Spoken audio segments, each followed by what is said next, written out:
Anthony are no strangers to scandal. Opie and Anthony on satellite radio. Show's host Anthony Cumia and Greg Opie. Controversial team. Comment profanity list Opie and Anthony. Opie and Anthony apologizing for yet another raunchy gag. Opie and Anthony show. Is this the last straw for the raunchy radio duo? Disturbed and deviant. There's nothing I enjoy more than drunken teen girls. The history of misogynistic behavior. The home of incest and anal sex. I mean, it's crazy. I am a fucking lunatic. Shocking. I love it. What a freak show. What a Ringling Brothers, Barnum and Bailey freak show. Best of our abilities. We'll try really hard every day. What are we going to do? Best of our abilities or a good show? This is what the show is. It's silly, it's stupid, whatever you want to call it. Listen to it and like it or don't.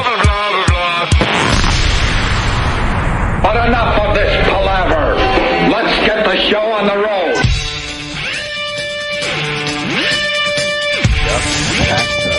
All right, there's controversy. What's going on in the studio this morning here with this, is it a Columbia professor, right? It's another... I mean, Jimmy is enraged. It's fucking... I didn't read the story in the paper, so I have no idea what you're talking about. It's not in the paper. No one did. It's not there. So, where did you hear about this? The New York Post online.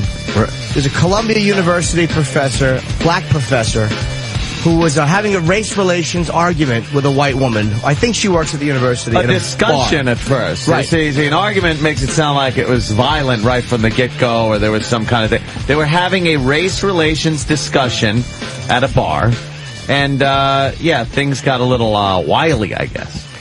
He punched the woman in the face. Yeah. In the bar? In the bar, he punched her in the face. At least that's what it said online. Should be allegedly, I should say. Should be appearing on Oprah? Oh. What? Wow. She could be. Police busted Lionel McIntyre for assault after his bruised victim, Camille Davis, filed charges. Yeah. The professor, who's black, has been engaged in a fiery discussion about white privilege with Davis, who is white, and another male guest who is also white. So two white people were having a discussion with this black professor about white privilege, and he shoved Davis, who's the woman, and then when the other patron and a bar employee tried to break up the shoving match, I guess, so the professor slugged her in the face. And it said the punch was so loud the kitchen workers in the back heard it over the noise. The other patron involved in the dispute said McIntyre took a swing at him after he yelled, "You don't hit a woman." Yeah. Black professor punches a white lady in the fucking face, and the other guy yells, "You don't hit a woman." So he punches that guy in the face, or he swings at him. He knocked the glasses right off my face, said the man. And his shoes. My shoes. Who would only give his first name is Shannon. The punch came out of nowhere. Mac, who's the black professor, was talking to us about white privilege, and what was I doing about it? Apparently, I wasn't doing enough. Yeah, it is Columbia University. Jesus Christ. And here's the problem. Fuck would you send your kids there? He was arrested, of course. Outrage? It's not in the New York Post, and it's not in the Daily News. No. Fucking ponderous. Why isn't that story in the two major papers in New York City? I think it was a black Columbia professor when she found a noose Here it is. in her office, which is, you know, a symbol of black lynchings. It was, I want to say, front page news. It was close. It was right there. Major news, big story, both New York papers. And then we just read that the New York Police Department is not charging him with a hate crime. Why would you? Yeah, why? They're arguing race. Black professor punches white coworker in the face, and he will not be charged with a hate crime. Based on a racial discussion. He punches her in the face. Yeah, why are they saying it's not a hate crime? Because they give a reason? Because blacks do not I understand. get charged with hate crimes. I understand that, but what Did do they they give say? a reason? I don't know if they've given a reason. They're charging him with assault. I guarantee what they're going to say is that it was alcohol-fueled and the subject matter didn't marry. They're going to give some bullshit. What the fuck is the NYPD doing? If it was the other way around, and, you know, they were having a discussion, the same discussion, a white guy punched a black lady in the face, he would so be charged. Can you imagine a white professor punching a black female coworker in the fucking face in a bar? Over a racial discussion, yeah. Over a racial discussion? Whoa. It would be headline news. Yes. Front page, for days on end. There'd be outrage. There'd be calls for him to be fired. Where's the outrage for this guy? I say this guy should be fired. He's a violent man. He obviously showed violent tendencies and should not be a professor at a university. That when you're holding a discussion with somebody about something, you don't resort to punching them in the face. Is he going to be charged with anything? Of assault. Oh, assault? Please. And I read some other fucking black scholar wrote an article, one of these other fucking apologists, and he wrote an article. He goes, well, you should never punch anyone, but and then the whole article became about white. Slap a bitch. But then the whole article became about white privilege and what it's like in academia to deal with that. Not this guy punched this woman in the face. It's amazing how people apologize for and excuse.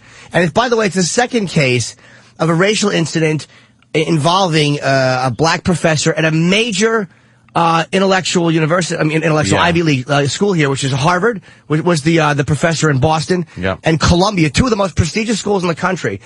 Both guys are arrested. One guy for throwing a punch at a woman and one guy for overreacting with the police. And no one makes a connection. Again, reverse it. Two white professors, both having racial incidents, one with a black female police officer and one punching a black woman in the face. And all the papers will be talking about what's going on in academia, where there's this outrage by white professors against blacks. Yeah. That's all you'd fucking hear about. I can only imagine what kind of shit these universities are pumping out. What kind of shit fucking Americans these universities are pumping out with the likes of this cocksucker fucking teaching them.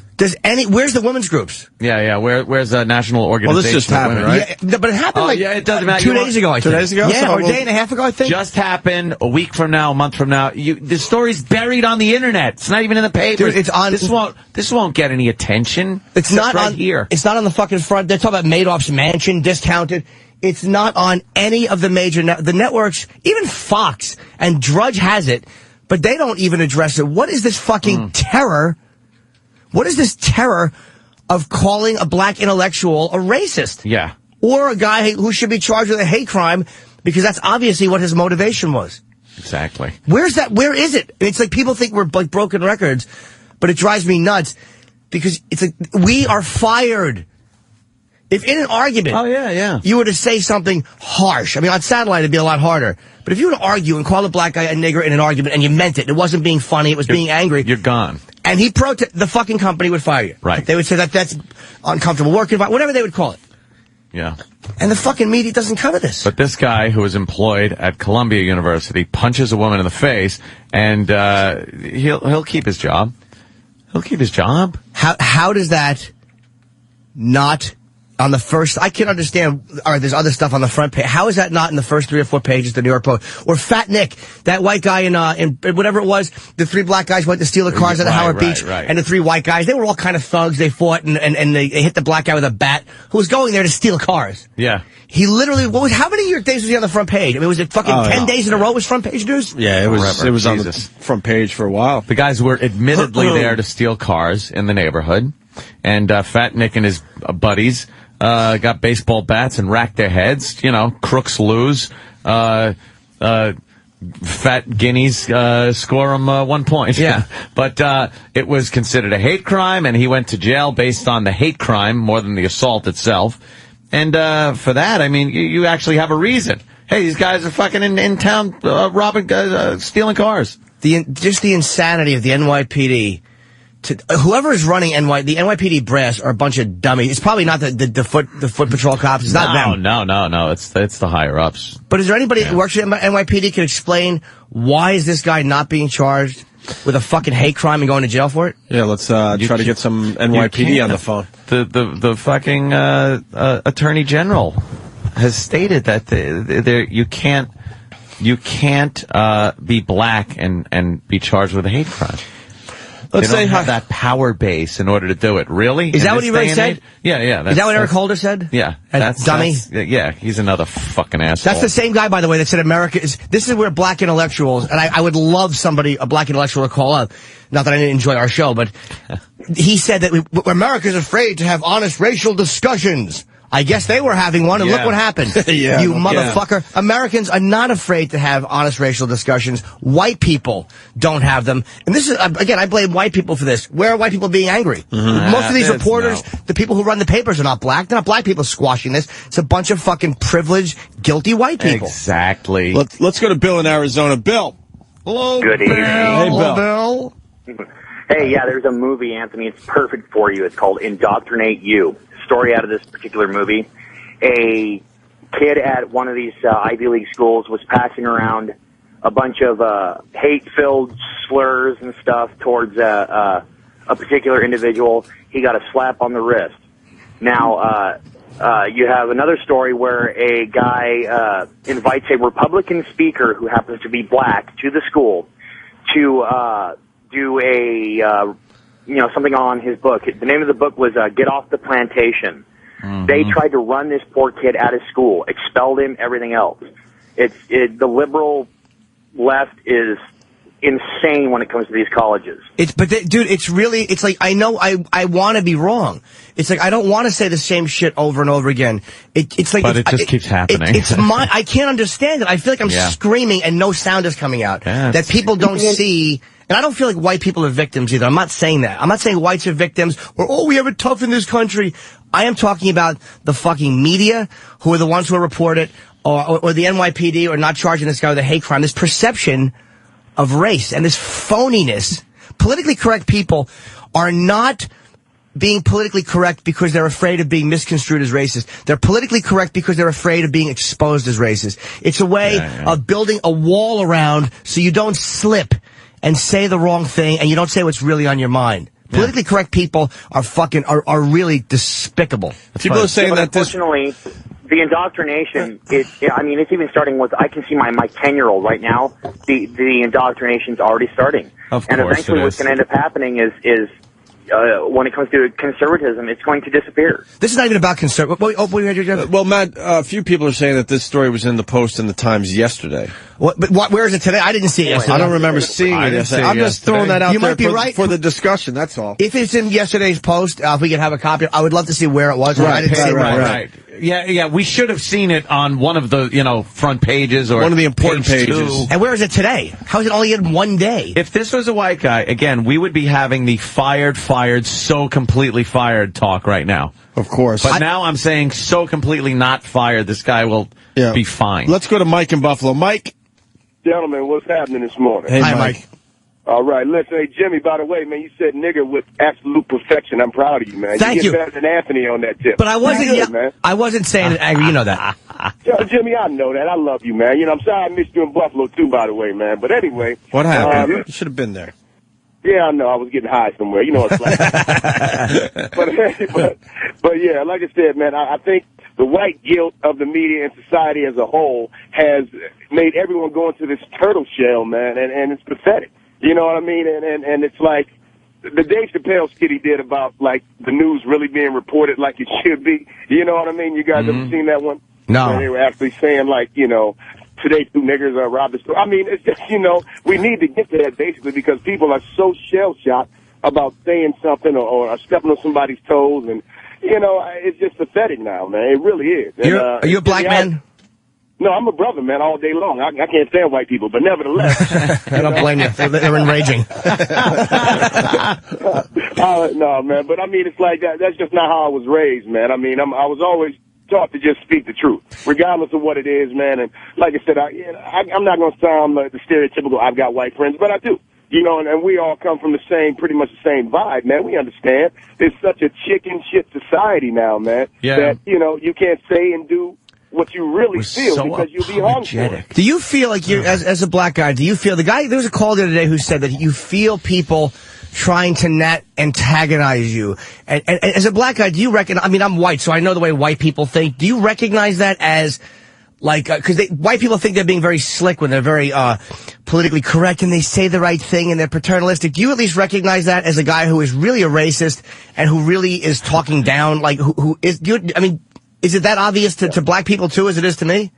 Well, it's obvious to black people who know what to look for. You know what I mean? It's like anything else, man. I mean, like I said, you can tell. It's, you know, the old adage is not what you say, it's how you say it. Right. You know what I mean? If you're observant enough to sit there and go, oh, this white motherfucker's insulting me. You know what I mean? You can pick up on that. Or this black motherfucker's insulting me. Yeah, it is what it is. But nevertheless, yeah, Jimmy, I do feel that. Like when Anthony, whenever he says something, he insults me. But I know that's what he's going for. You know what? I would rather, you know, it's just something, I base things on, a lot of times on how I would like to be treated. I would so much rather be treated like have somebody come up to me and just say, hey, I fucking, you know, don't like you, then have somebody come up to me and go like, I don't like you and I'm going to coddle you because you really can't take care of yourself and I'm here to help you. I'd rather just have somebody go fuck yourself, you know? And you try I mean, and that's the way it should be because you're talking about, I mean, regardless of where black people have come from, I respect the old black people, the old white people from the South. You know what I mean? Because if you tell me you don't like niggas, I know I don't need to be around you. You know what I mean? You know, but you got people. Makes sense. Yeah, I mean, straight up. You got people that, like you said, that'll slick you and think they're being PC, but in the whole time they're insulting you, man, if you have your brains and catching on with looking that. So, down on you, yep. Well, there are people who are afraid. It's a really weird thing, like with the word African American and black. Like, white people very rarely know which one to use when. And I don't think black people really care that much. They just think it's kind of fun to watch us be uncomfortable. We don't know exactly. But there's almost a weird, white people that won't say black or that struggle with it, it's almost like they're afraid that when the word comes out, the way they feel about that word is going to be revealed. It's like, but the thing is, I'm sorry, Jim, not to interrupt you, but I dig what you're saying. Me personally, I prefer black. I mean, we around the same age, me and you, and that's what I was raised up saying. African American shit is crap. Matter of fact, I got an African friend I went to college with, and that dude said they hate the fact that we use African American. Yeah, they really don't even consider us, you know, African anymore. You can't even you can't sound badass with African American. It's like years ago, I'm a proud black man. And it's like that sounds like black power, motherfucker. Plus, how turned on can I get telling my girlfriend to talk about sucking African American dicks? That's not sexy. Exactly. If I seen a porn that said white chick, African American dicks, just wouldn't have the same oomph. Hey, Mike, where are we at with colored? Where are we at with the word colored, by the way? Oh, yeah, I had a friend. This is a young dude, man. He's in his maybe his 30s that I work with. He actually said that, man. He goes, yeah, man, we went to the strip club, man, and my buddy was really digging the colored girls. I said, colored girls? Motherfucker, what year is this? Jesus. What is this, 1952, motherfucker? Out there? Well, that's like when we hear honky, we're like, oh my God. What year are we in, man? That wasn't even a good word when it was being it was used. never that impressive, but still. It was almost cute, like they were using it on the Jeffersons. Crack is good.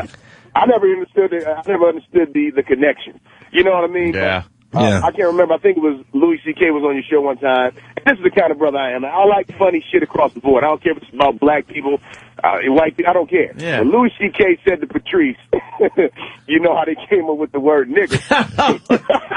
That is a black guy acting like one. That was the funniest shit I ever heard. Hey, we ever play that? Yeah, that was one of the. I think that was one of the. We played it a lot in the back office. But, why don't we play it? I think that was one of the things that was kind of banned. You know, we got paranoid. We got paranoid on the show. Well, you know what it was, Mike? The show got paranoid after Imus got dumped. We had and then Hugh Pinero wanted us fired for that Condi Rice thing. We got a little bit paranoid. We had no faith that the company would protect us. And this is before the merger even. We just were afraid that anything racial. Yeah, so we took out a few things that could be a problem. Yeah. I heard that one. We actually like protected ourselves for once. Yeah. Right. Well, that's cool. But like I said, man, I respect. Well, can we play it again now? Mike, why not? Hold on, Mike. This hasn't been played in a few. I was actually not here when I heard about the bit, and I've heard January 2007. Yeah, this hasn't been played in 2 years, easily. Easily 2 years. Where nigger came from originally? There was some black guy being a nigger, so they called him a nigger. Jesus. He was being a real nigger, and somebody said, "What a nigger!" And that's where it started. It just was nigger was a feeling. Yeah. He's just like this. We're gonna just. Yeah, it wasn't some wordplay. Just blurting out a sound and it came out like that. Just the guy was being such a nigger that it fucking made someone say the word.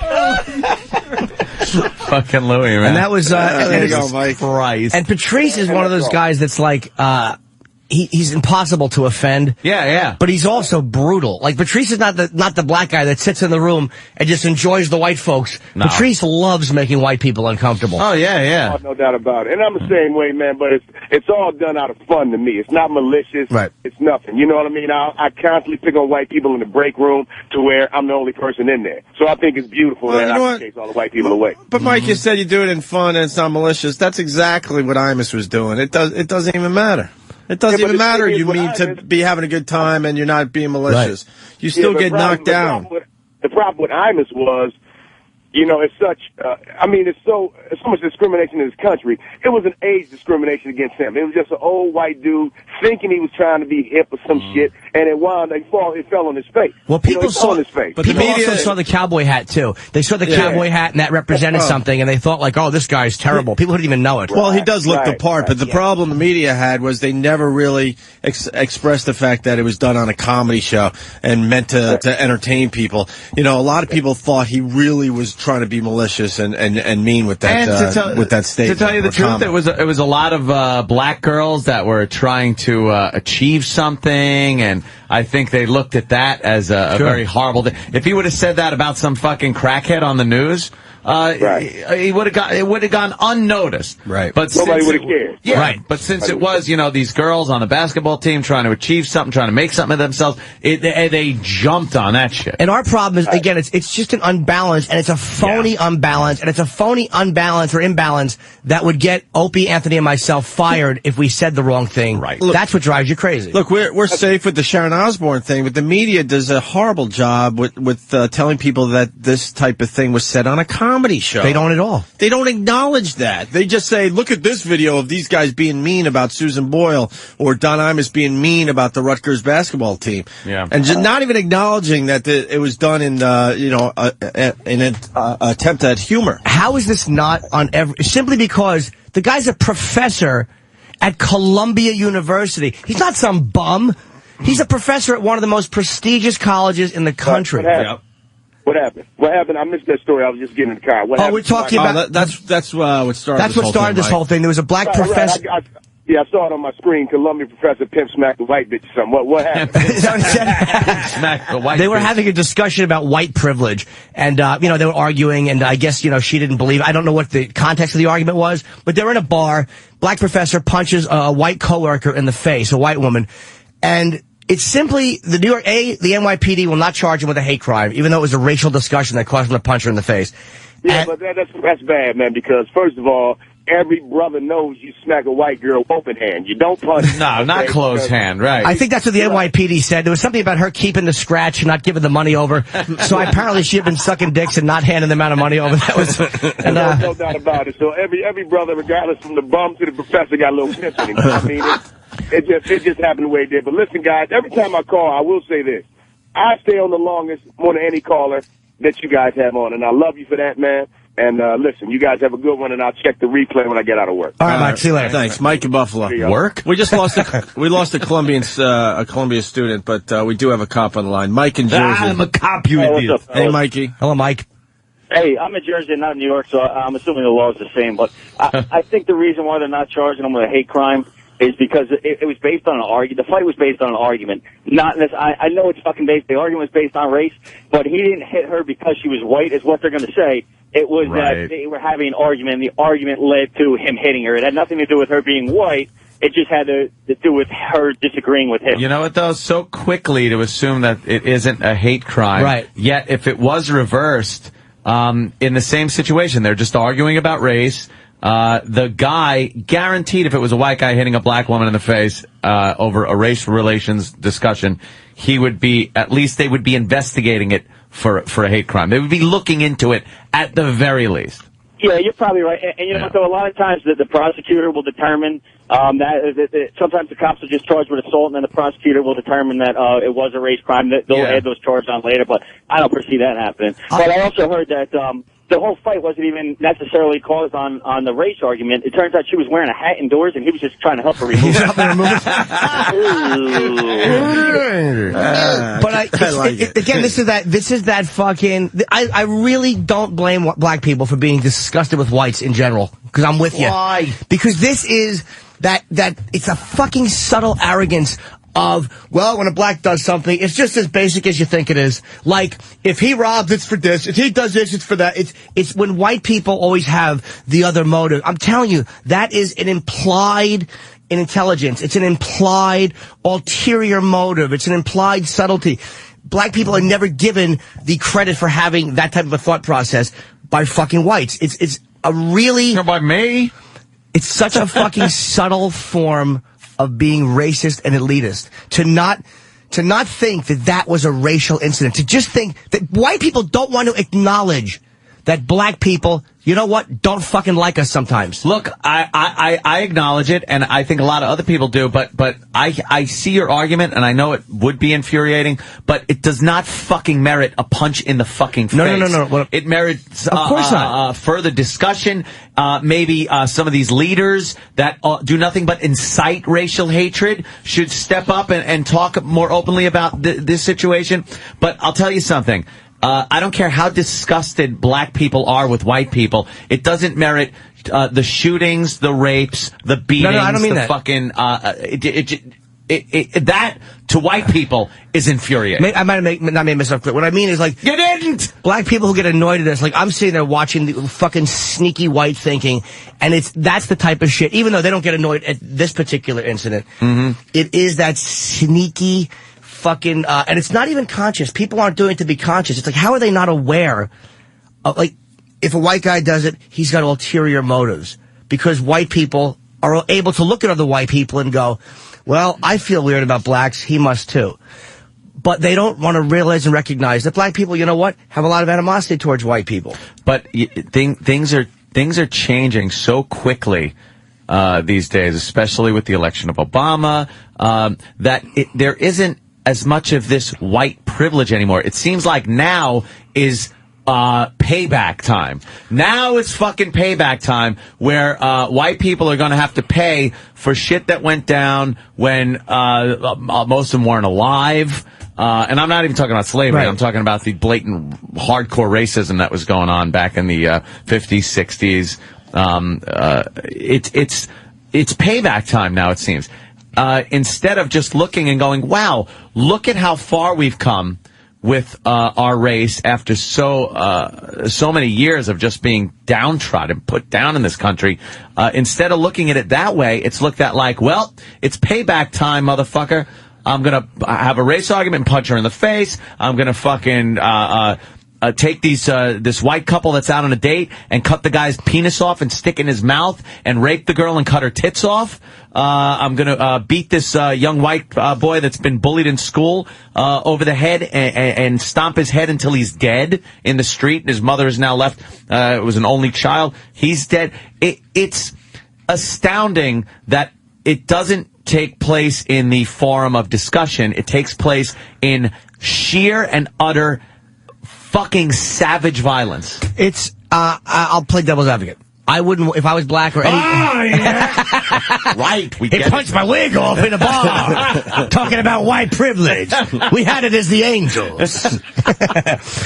If I was black, I wouldn't want to hear that you guys are doing better thing either. Like, it's, I look at it like, if it's this enraging just to see the phoniness of the way the media handles it, and the phoniness of the way hate crimes are charged, to have it reversed, and to have lived through 400 years, that shit must be fucking... I'm not...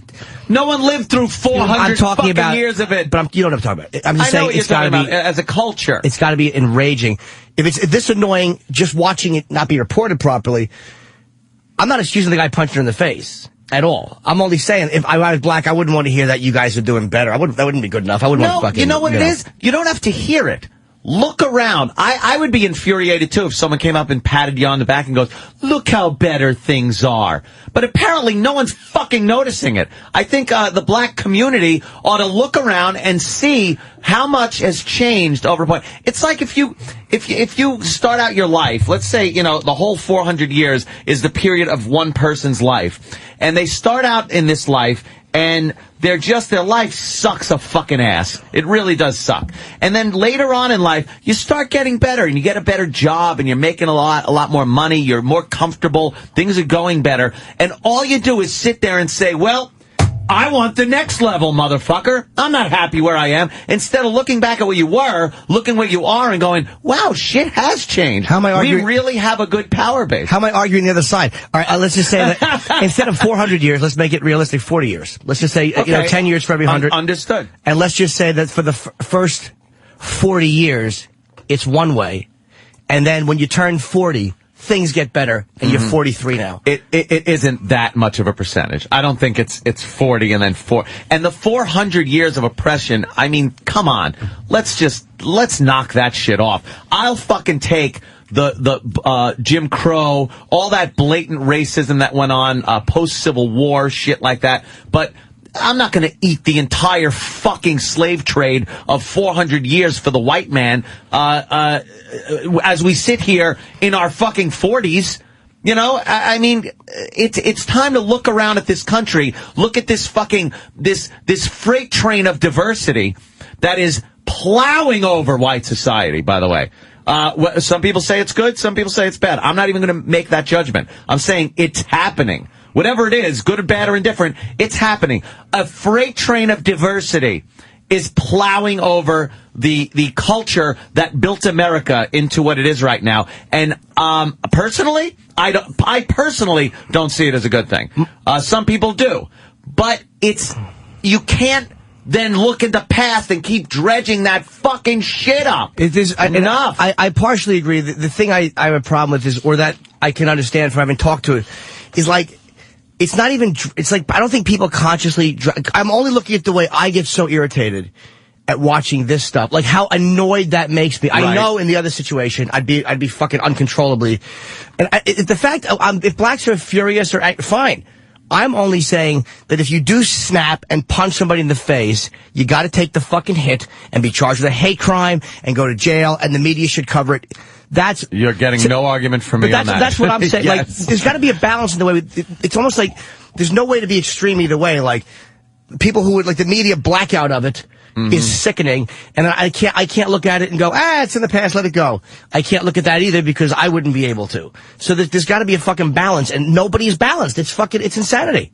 Yeah, I agree. I agree with you on that one. All right, I gotta agree with you there. The Columbia student called back. Rob, what's going on, buddy? Hey, how's it going, guys? Hi, Rob.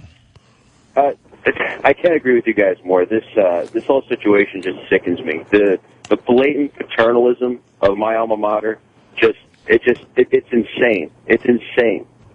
One thing real quick. When I was I actually graduated from Columbia University in 1997, they had this demonstration to start a Black Studies program at Columbia University. Now, the black students in the school literally shut down the school. They took over Hamilton Hall, they took over Low Library, they took over Butler Library, and all the white administration did was shut the gates, not allow the press in, and just wait until the black students essentially calmed down. So it's an interesting sort of racism in that, it's not blatant. It's not like the racism of the 30s where you literally, lynch somebody, beat somebody over the head, but it's almost, to Jimmy's point, kind of an overreaction to that racism. We go so far the other way where we can't even acknowledge that a black person has committed violence against a white person. Again, I just wanted to call it somebody who has personal experience with Columbia University and, experienced a lot of the good part of it, but there is sort of an institutional brainwashing, if you will, to kind of apologize for it the very best and to allow, rampant, horrendous behavior of, minority people for the sake of the fact that they're, quote unquote, less than us or less than human, which I think is repulsive. And, kudos to your show for, actually having an honest dialogue, an honest, non-racist dialogue that actually moves the conversation forward. When schools like Columbia University, who are graduating the best and brightest, Barack Obama, apparently, graduates from Columbia University,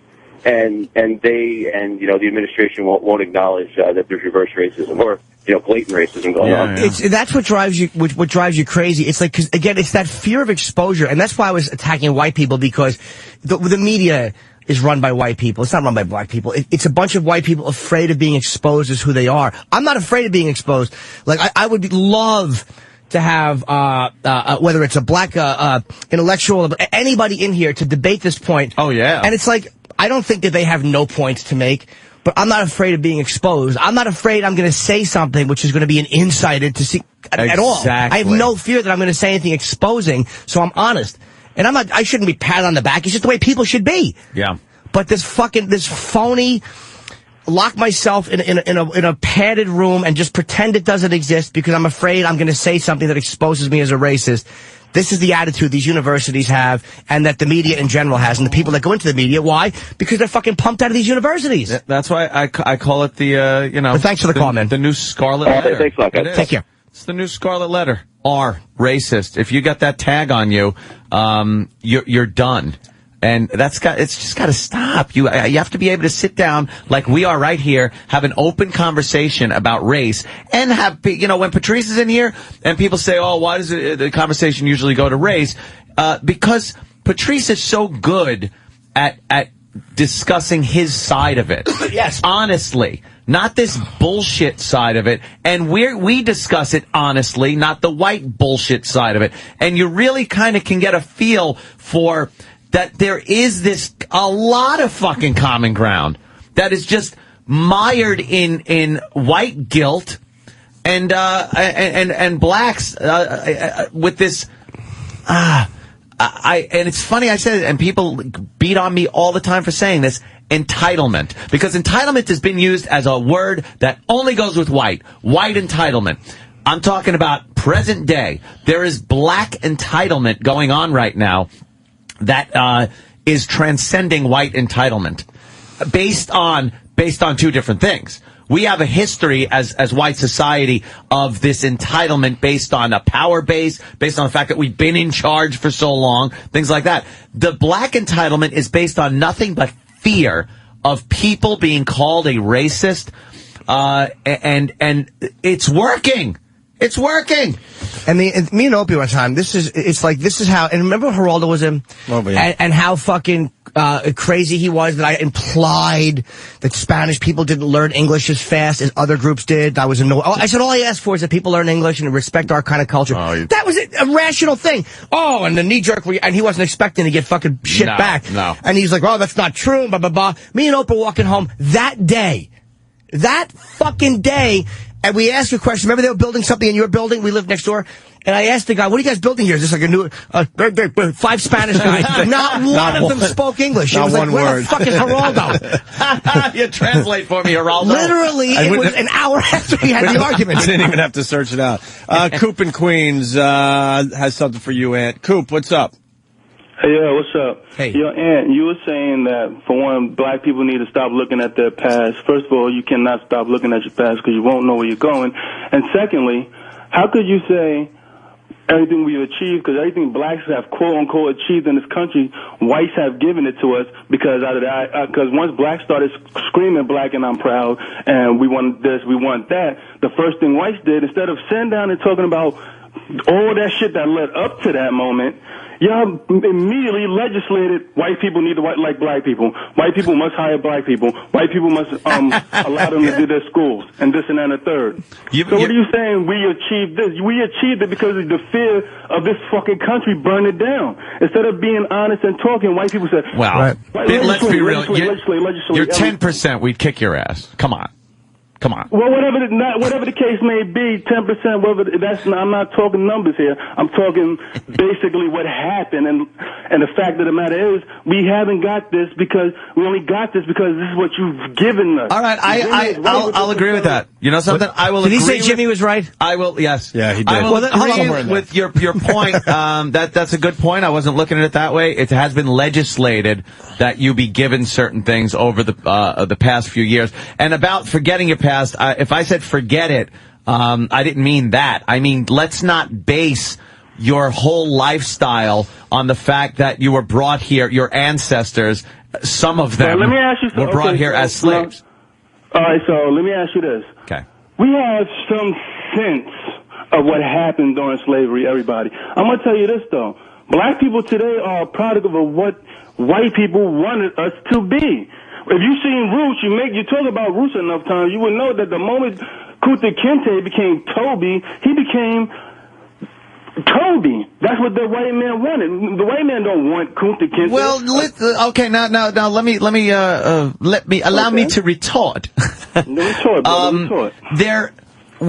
I guess America was faced with a huge problem after the Emancipation Proclamation, because you can't have a culture that is so different. But it's a culture that you created. We were our own culture. No, I mean your own culture. Yeah. We put ourselves in Africa. Prior to coming over here from Africa, we were our own culture. We were doing us. We was doing our own thing. When we got here, you destroyed families. You took away cultural icons that we had, our drums, blah blah blah blah blah blah blah. And you said your name is no longer Shaboom Boom. Your name is now Keith. I understand. Now, I'm not saying that was right. I'm not saying slavery was right. What I'm saying is we couldn't then make the United States a Zulu in fucking Arizona. It wasn't going to work. So there had to be an assimilation of black people to white society, which was and what that is you wanting black people not wanting, and it was the only. It was the only thing to do. It's not what people wanted. What were we then supposed to do? Either send everybody back to Africa, or have them assimilate to the country that was here, the United States, or make your own homeland in the United States where you could then live as tribes and perhaps engage in genocide and hacking people apart with machetes like they are in Africa. Because that's what we were doing in Africa prior to the... Well, that's what's going on in Africa now, so count your blessings. You know what, but we're not talking about Africa. We're talking about our own yard, which is the United States. All right, then what should have been done post-slavery? I'm going to tell you exactly. Listen, first of all, after the so-called Emancipation Proclamation, there were many Africans who did go over to Africa. And at the same time, there were many Africans who Liberia. stayed here. What a wonderful There were many place. who stayed here who tried to create their own communities. They tried to do their own, educate themselves. But what happened? It gave birth to people such as the Ku Klux Klan, who instead of these black people wanted to leave white people alone. We went from known as slaves. Let's get the fuck out of here. Leave these crazy crackers alone. We're gonna do us. And what happened? White men started attacking and burning and lynching and murdering these black men. Yeah, that shit was castrating them. What the fuck are you castrating them for? Let me saying that shit's. You think I'm sitting here saying that shit's right? Okay, no. But why? And you know what? Let me tell you something. I want to tell you how this whole thing, the whole white man, the idea of black men being subservient and obedient to white people is so ingrained to white men, it's so ingrained in your subconscious, is that after the Emancipation Proclamation and the country started moving towards west, what did y'all call yourselves? You called yourselves cowboys. And what is a cow? A cow is an effeminate a female bovine. And what's a boy? A term you used to use to feminize black males. And the fact that you no longer had your fucking little nigga slaves was that you called yourselves cowboys and you started killing buffalo and doing all this other bullshit. You're getting a little deep there. I think they were just cattle. They were working cattle, so they were called cowboys. Your name is Coop, right? Yeah, Coop. Yes, this discussion that Anthony is having with Coop, this is like when Eric Holder talks about honest racial discussions. This is an honest racial discussion. Absolutely. You're making your points, Ant's making his points. You guys make. I'm actually an aspiring comic as well. Oh, okay, then you definitely use this in your work, man. Funny stuff. But the point I'm making is this is the discussion that fucking white liberals are afraid to have. Absolutely. It's almost like they're afraid of hearing. Because there's a lot of anger coming from black people about it. And look, I'm not saying I wouldn't be the same way in that situation. But white people are afraid to have that discussion and be wrong on some points and be right on other points. It's like this is what an honest racial discussion sounds like. It's not two guys that want to kill each other. It's two guys arguing from their own yards and seeing things a certain way. And this is what fucking white elitists avoid at all costs. And that's why there's no charge of hate crimes. This is why I'm such a fan of you guys' show. Like, with everything I've said, I'll be honest with you, I think about racism a lot because racism built this country. I don't give a fuck what you might say.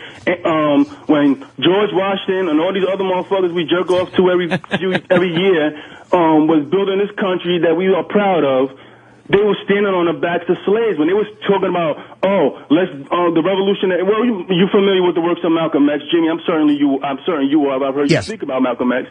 But when this country is fighting for its freedom from Britain, it was enslaving people, and the fact that this isn't discussed is what drives me insane. And this is why this country is going to continue to go the way it's going to go. White people are going to look down at black people. Black people are going to be frustrated with white people, and they're going to keep doing the same thing. And the only thing they're going to give you another Obama and say, no, it's changed, but it hasn't changed because Obama is the president of the same racist system that George Washington and the rest of them created.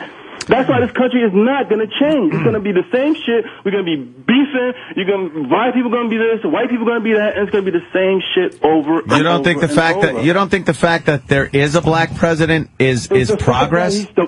Okay, I understand, quote, progress, but the whole thing is Obama is the president of is the president of a system that was built on racism. You understand what I'm saying? I don't necessarily agree with that because even though maybe the system was built that way, this country was built around the supremacy of white men. No, but what I'm saying is this. Every society... We were the one that built the fucking boats and came over. If you go Jesus Christ, if you go back, Coop, if you go back over any country's history, you're going to find... Hold on, Coop. You're going to find reprehensible... parts of every country's history. To say that the country isn't different now than it was back then is not true. And I don't think Obama's just a figurehead. I don't think Condoleezza Rice or Colin Powell, people, Secretary of State, Chairman of the Joint Chiefs of Staff, now the President, I don't think that they're just figureheads. I think that they're people that really deserve to be where they are. I mean, some people don't like Obama, they didn't like Bush. But these are not people who are just thrown up there to appease blacks. There are people in real positions of power and real positions of influence in the country. It's just it's a slow process. We as humans live 80 years. None of us are going to live from beginning to middle to end of the process. So whatever part of the fucking process we're in, it's all we see. But we're kind of in the middle of the process right now. 100 years from now, people will look back at this time and go, "Oh, okay." Well, that's profound, Jimmy. But I mean, it's the way it is. I'm not disagreeing with you, but we're not going to get there being dishonest and hiding everything from each other. I agree. But I don't think that we're being dishonest during this discussion at all. No, not in this particular discussion, but in general, you say the media, because the media don't want to talk about race. Because you talk about race, you got to talk about everything that's come attached to racism. The ugly face of racism. I honestly believe white people are scared to do that. I agree. I'll agree with you. Oh, fuck yeah. Coop, now we agree on something. White people are scared shit of black people. Because they're scared but they're just scared of hearing what he just said and that type of black anger. Yep. Because, again, the political correctness is a fear of exposure. It's not a fucking politeness. It's not a genuine caring or respect. Phony. It's a fear of all of a sudden you being opened up and being seen for what you are as a racist or as an elitist. And that's what they don't want. All right, Coop. Thank you, Coop. Very good, my brother. Thank you. I want to go on to Ray in D.C. Ray, what's up, buddy? Hey, how you doing, you guys? doesn't have to call him Ray. I absolutely enjoy your show, fellas. But, obviously you can tell that I'm a brother with my perfect diction and all that good stuff. but guys, here's the thing, is that, you talk about how race is, the way that it's reported in the media with this particular incident. But let me give you another side of it, guys. Because, you look at when a black child is taken and raped in an urban community, or you see like a Columbine or something like that, those things don't happen, on the black side of the community. So, guys, it happens on both sides. I mean, the media, you want to say that it's left, it's liberal, it's this, but it happens both ways, gentlemen, and that's the reason why I can understand your frustration. And I think it's good that you all are having these type of conversations where, hey, you know what, you want to be honest. I'd rather have a white dude come up to me and say, I hate you because you're black, rather than be a white dude that comes up to me and, as you said, coddles me, and it's like, oh, well, you're well-spoken, you're articulate. Right, that's insulting. It does work the other way, though. You never hear about a missing black child. That's the truth. You know what? On TV, ever. Or even, it's funny. Or very rare. Keith Robinson did a funny joke when during Desert Storm, or during this war, when the black female soldier, Shauna, whatever her name was, went missing, or had some kind of a thing, and boom, as soon as that white girl came up, and you're right, you really... They found that white girl. But the media doesn't. The media doesn't report on missing black children the way they do. They pretty much stopped the war to find her. You don't see the same amount of reporting or concern for a missing little black girl, and that's that's the subtle racism of the media, the subtle elitism. That's who they are. They don't deep down think she's as important as a missing white girl. That's exactly right. I mean, think about this. It's going to be what sells papers. As unfortunate as this incident is, and as that chick got, two-piece right in her face, it's not the thing that's going to sell the papers. You know what I'm saying? And that's what it comes down to, gentlemen. And to be honest with you, I don't think that I would probably, if I had listened to them, her argument probably would have annoyed me more than his, because she probably would have denied. I guarantee you she threw out, well, I was not a slave. I guarantee you she threw out that annoying argument. Two Columbia assholes probably both deserve fists in their fucking faces, to tell you the truth.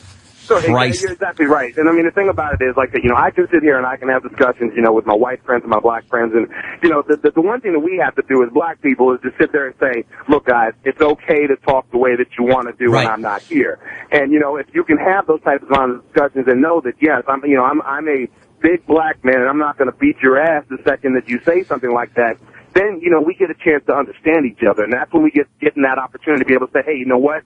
I understand where you're coming from. Let me give you a different side. And then you kind of find the common ground. But if you can't do that, and if you can't get to that point to where you're having those honest discussions, it's the same thing as Anthony was talking about before. We're going to be talking about 1960s. We're going to be talking about, the fire hoses coming out on people. I don't want to talk about that shit anymore. I want to talk about where we are from this point and how we move forward. And the only way we're going to be able to do that is to be able to have those honest discussions and say, you know what, I think that's full of shit. Or, I'm tired of being able to live this way. But and once you get to that point, it's better. It comes out of white people being dishonest, but it also comes out of blacks, too, because when you look at Eric Holder, and you look at the way he's handled race and stuff like that, when he says America needs to have an honest racial discussion, I agree with him 100%. But his concept of a racial discussion is not honest. It is simply a continuation of white people just listening and not being honest at all. Beers with Obama. That's their racial discussion on race problems. Let's go out to the picnic table and have a couple of beers with Obama and not settle anything with the discussion. Can you imagine if two white intellectuals from Harvard and fucking Columbia, two of the most prestigious schools on the planet, had racial incidents involving blacks, say 6 months apart, one is as violent as this, and another one as irrationally confrontational with say, all black officers or whatever. Thank God there was a black cop there, or that thing would have blown up a lot worse than it did.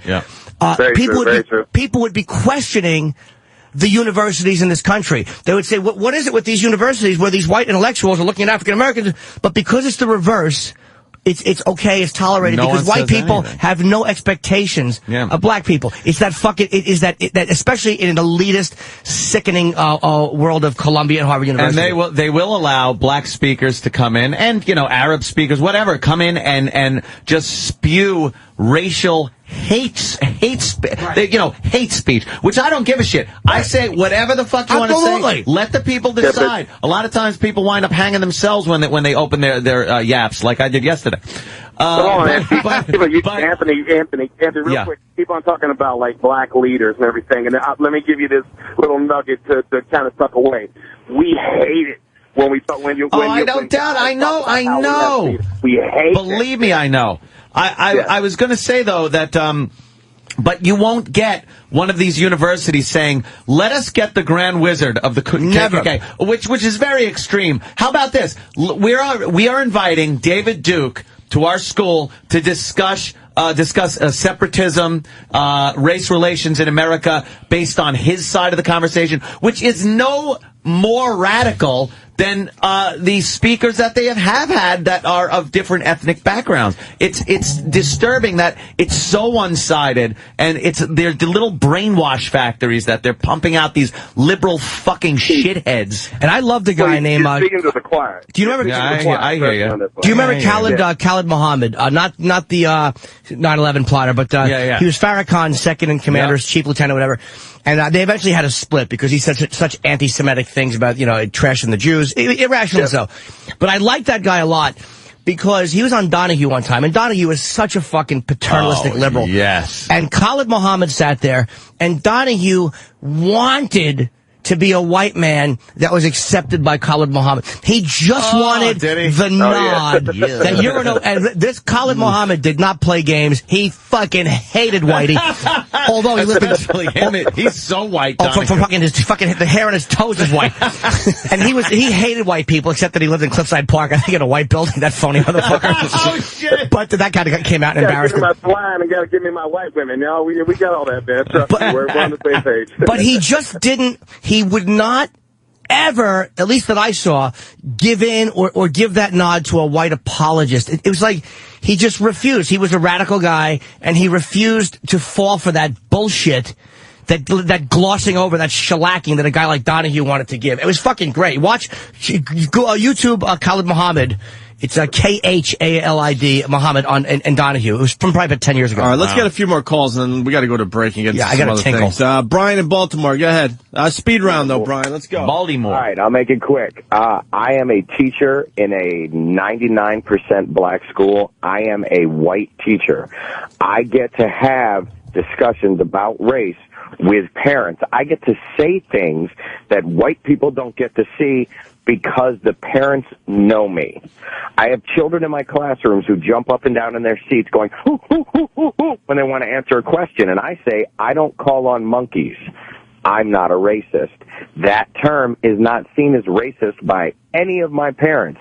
But if a white person came into my school and heard me say that, they would try to have me fired because they themselves can't say something like that. Yeah. And a lot of the stuff that I talk with these parents about, the middle-class black parents that come to the school, and by the way, most of them hate being called African-American because they're not. Yeah. They're black. And when they come in and talk to me, they say things like, we don't like the low-class people that come in here because they feel entitled and they want stuff for free.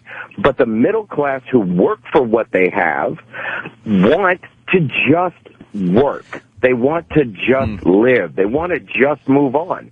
And all this race crap is usually dredged up by the lower class, undereducated people of their group. What about, though, this is something like, where African-American annoys me, because a lot of times it doesn't apply. If a guy's from France or England, he's not African-American.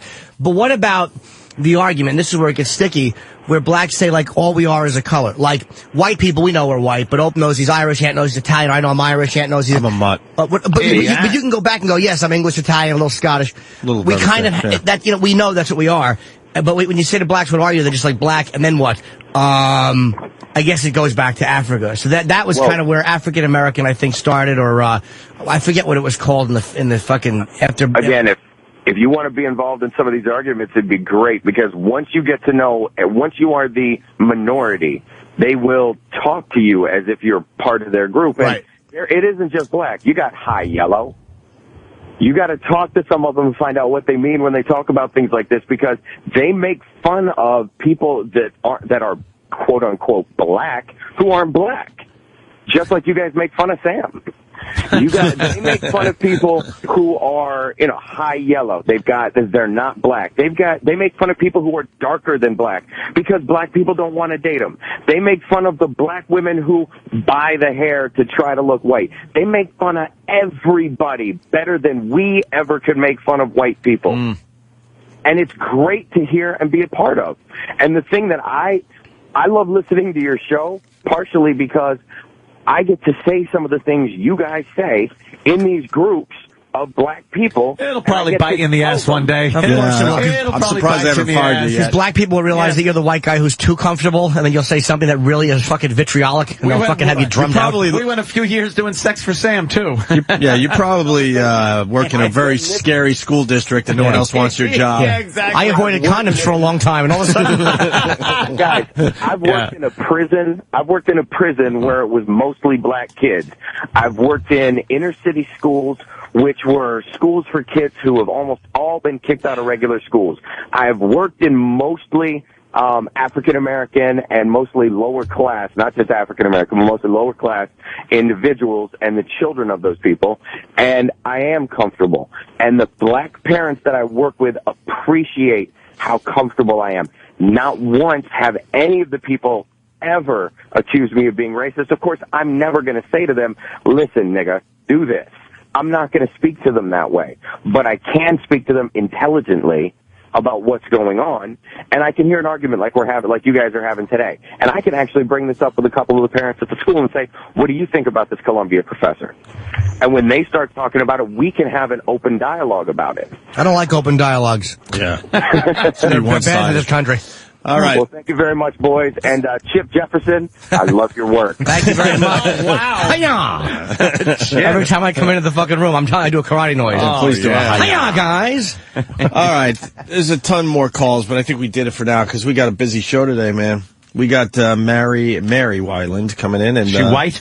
She's white. Oh, yeah. White. Used to be married to Scott Weiland. By the way, I just got to bring up, Danny popped up that Khalid Muhammad thing. Yeah. He is the shiniest man I've ever seen in my life. He refused to let the fucking white devil put the makeup on his head. Exactly. And I love his shiny head. It is amazingly shiny. Looks like he showered in Vaseline before his Phil Donahue appearance. He was a shiny man. That guy was fucking radical and a great speaker. It looks like a Hershey bar on a warm day.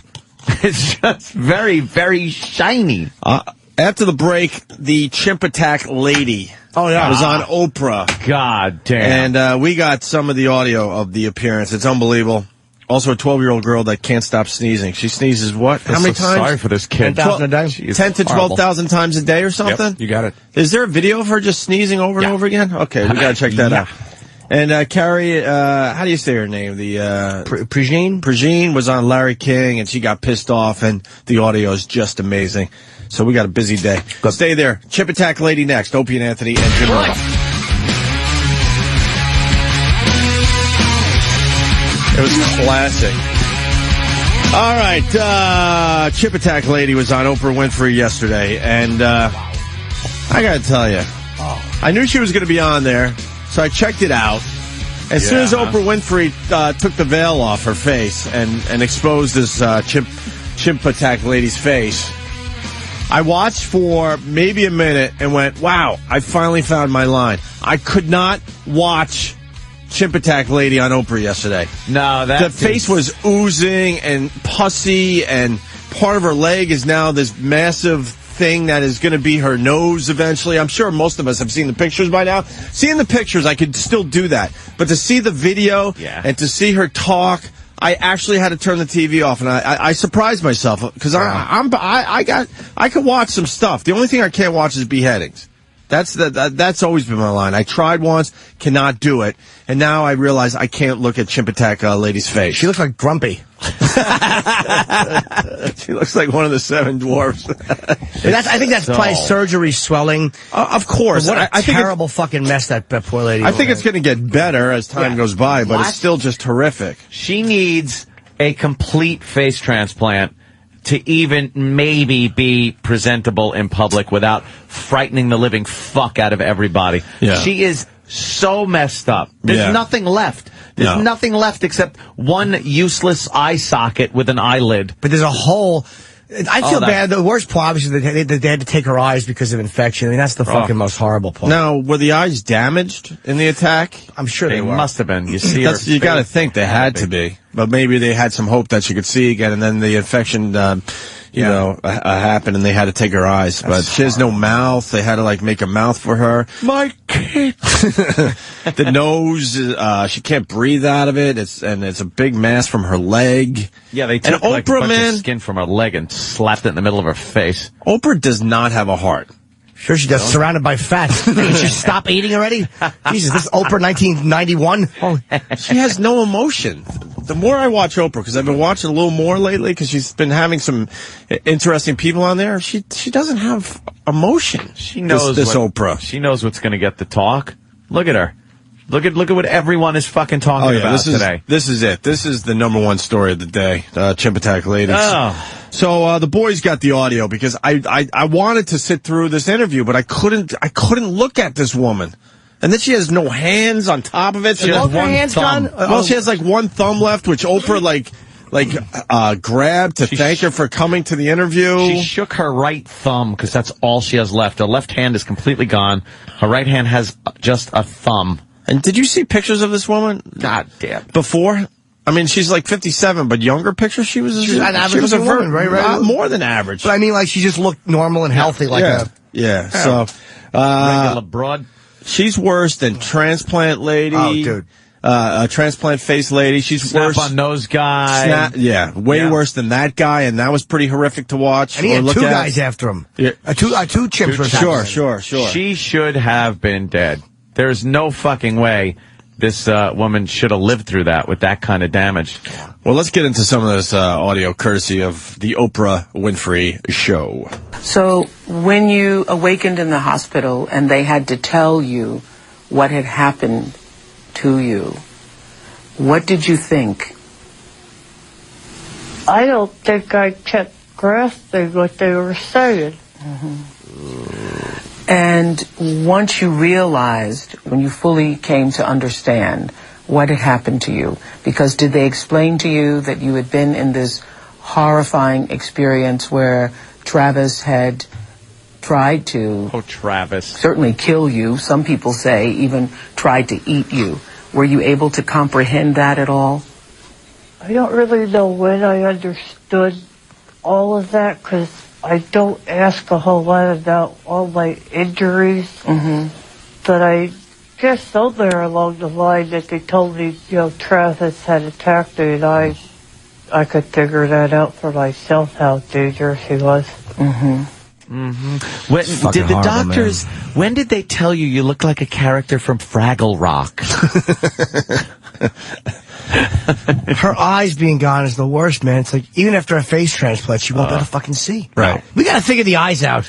Can we get new eyes? I know, that's a Can we tough figure one. that out, please? They have hearing aids and shit like that, but boy, once those eyes are gone, you're fucked. But I want to know, I mean, the chimp obviously was gnawing at her eyes and stuff, but were they able to see still? They had to take them out for infection. No, I understand that. So I guess they were at least still there, and then they get infected. How much damage did the chimp do to the eyes initially? I'm guessing the nails dug in them. Because the point is, I mean, you would think, well, they're thinking, okay, at least she'll have her eyes so she could see. Because I think that's one of the worst nightmares, losing your eyes over anything, right? Shit. I mean, it would suck to lose your hearing. It would suck to lose your limbs. I'd rather lose my legs than my arms. Sure. I'd rather lose my my hearing than my eyes. I'd rather lose... So I'm wondering, did she at least was going to be able to see eventually, and then this unfortunate infection, took her eyes? I don't know, man. She's such a fucking mess. It's like this... Again, she should be dead. Would you want to live? Absolutely not. I wouldn't want to live through an injury, but a horrific... It's like everything that you could try to go, at least. Her fucking hands are gone. Yeah, so what do you do? Her eyes are gone. How do you, communicate? You know what I mean? How do you do anything without your hands and without your eyes? There are people that say they'd rather be blind than deaf. For some I don't know which I would choose, but there are a lot of people that say they'd rather be blind than deaf because they say without the hearing, you lose. Fucking no. You can't communicate. There's closed captions. I mean, with captions. I don't know. Hell fucking no. I'd probably choose deafness, too. Hell yeah. And we need our ears for our livelihood. God damn. That is so fucking heinous. Let's continue. So, Oprah asked Charlotte if she's aware of her injuries, like that she has no hands and eyes and all that. Are you aware of the extent of your injuries? Not all the way, because it's like less for me to worry about if I don't know. But you're aware, obviously, that you don't have the use of your hands. So I understand when the paramedics arrived on the scene, your hands, they say, look like they had been through a shredder, and they were able to reattach your thumb to your right hand. Is it true that you just realized, first of all, you woke up and you weren't able to see? That must have been horrifying for you. Well, I do remember I kept saying that, one of these days I'm going to see, and then the doctor would say, no, you're never going to see again. And I'm like, I don't know, they don't know what they're talking about. But the eye doctor came in a couple weeks ago and said that it's a shame they had to remove my eyes, and that's when I really knew my eyes were not there. And I said, no wonder why they said I'd never see. Because you don't have eyes. Good one. Yeah, good nice one. Nice to reiterate. That's a very good. Because you don't have. Look at her arm is just gone. It's just unbelievable. And why is Oprah interviewing her? Because it's Oprah. It's compelling. It's what's one we all want to see. But she took off the mask. Is it much different than a sideshow, though? Is it a little better because Oprah's asking serious questions? It's different than a sideshow because Oprah is being compassionate, and it's not to mock the woman or to humiliate her. It really is because it was a national story, and we want to see how she's doing. But the fact is, there is a fucking morbid voyeurism. We don't need to see her. I want to see her. I'm not going to lie, but we don't need to see her. Right. It does society no good. We're not going to learn anything from it. Right. A violent chimp attack is, a very rare occasion. We're not going to learn anything from it. To show an aborted fetus or a guy who shoots himself, hey, do you want to, that's different. Right. This, what are we going to learn from? Right. So it's pure voyeurism. Yeah, let me say hi to Pete in Jersey. Pete. Hey, guys, morning. Good morning, Pete. Not to be mean or anything, but I looked at the first picture I Googled, and she looks like Alice the Goon from the Popeye commercial. That huge nose. Oh, the Goon. Yeah, the Goon. There are just, like, horrid cartoon characters she looks like. Wow, very good. God, it's just That's very awful, good. man. Let's say hi. I want to see photos, by the way, right after the attack. I know they exist. They will never release them, but I would love to see photos right after the attack or video after the attack. That's going to be part of the extras. On the DVD? Yeah. Ed in Boston. Ed? Hey, boys. Hey. Oprah, I was wondering if you saw the part of the clip where Oprah took a tissue and dabbed pus off her face. Ed, I'm embarrassed to say that I actually turned the fucking channel. And I was sitting there, like, ready to watch this, especially for the radio show, and I love this type of stuff. I'm not going to lie to you. It was so horrific, I had to change the channel. She dabbed her eye socket wound. With a tissue? Tissue.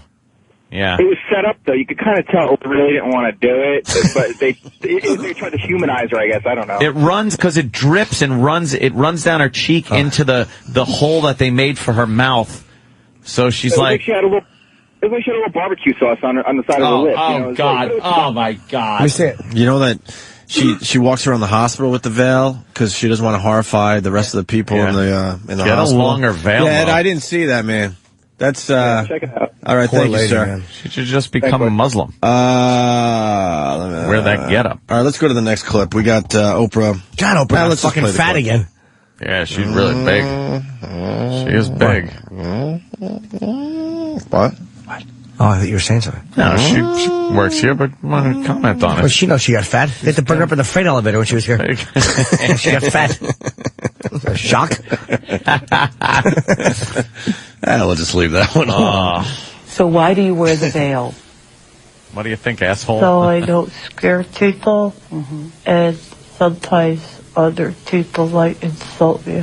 So I Who would figured insult maybe this it's lady? easier I just walk around covered Obviously, up. but I mean, what? Covered up. Not to Would her you wreck. mind lifting the veil? Oh, no, We wouldn't no. insult So- her to so we her can wreck. see. We'll be back in a moment. We'll be back, yeah. All right.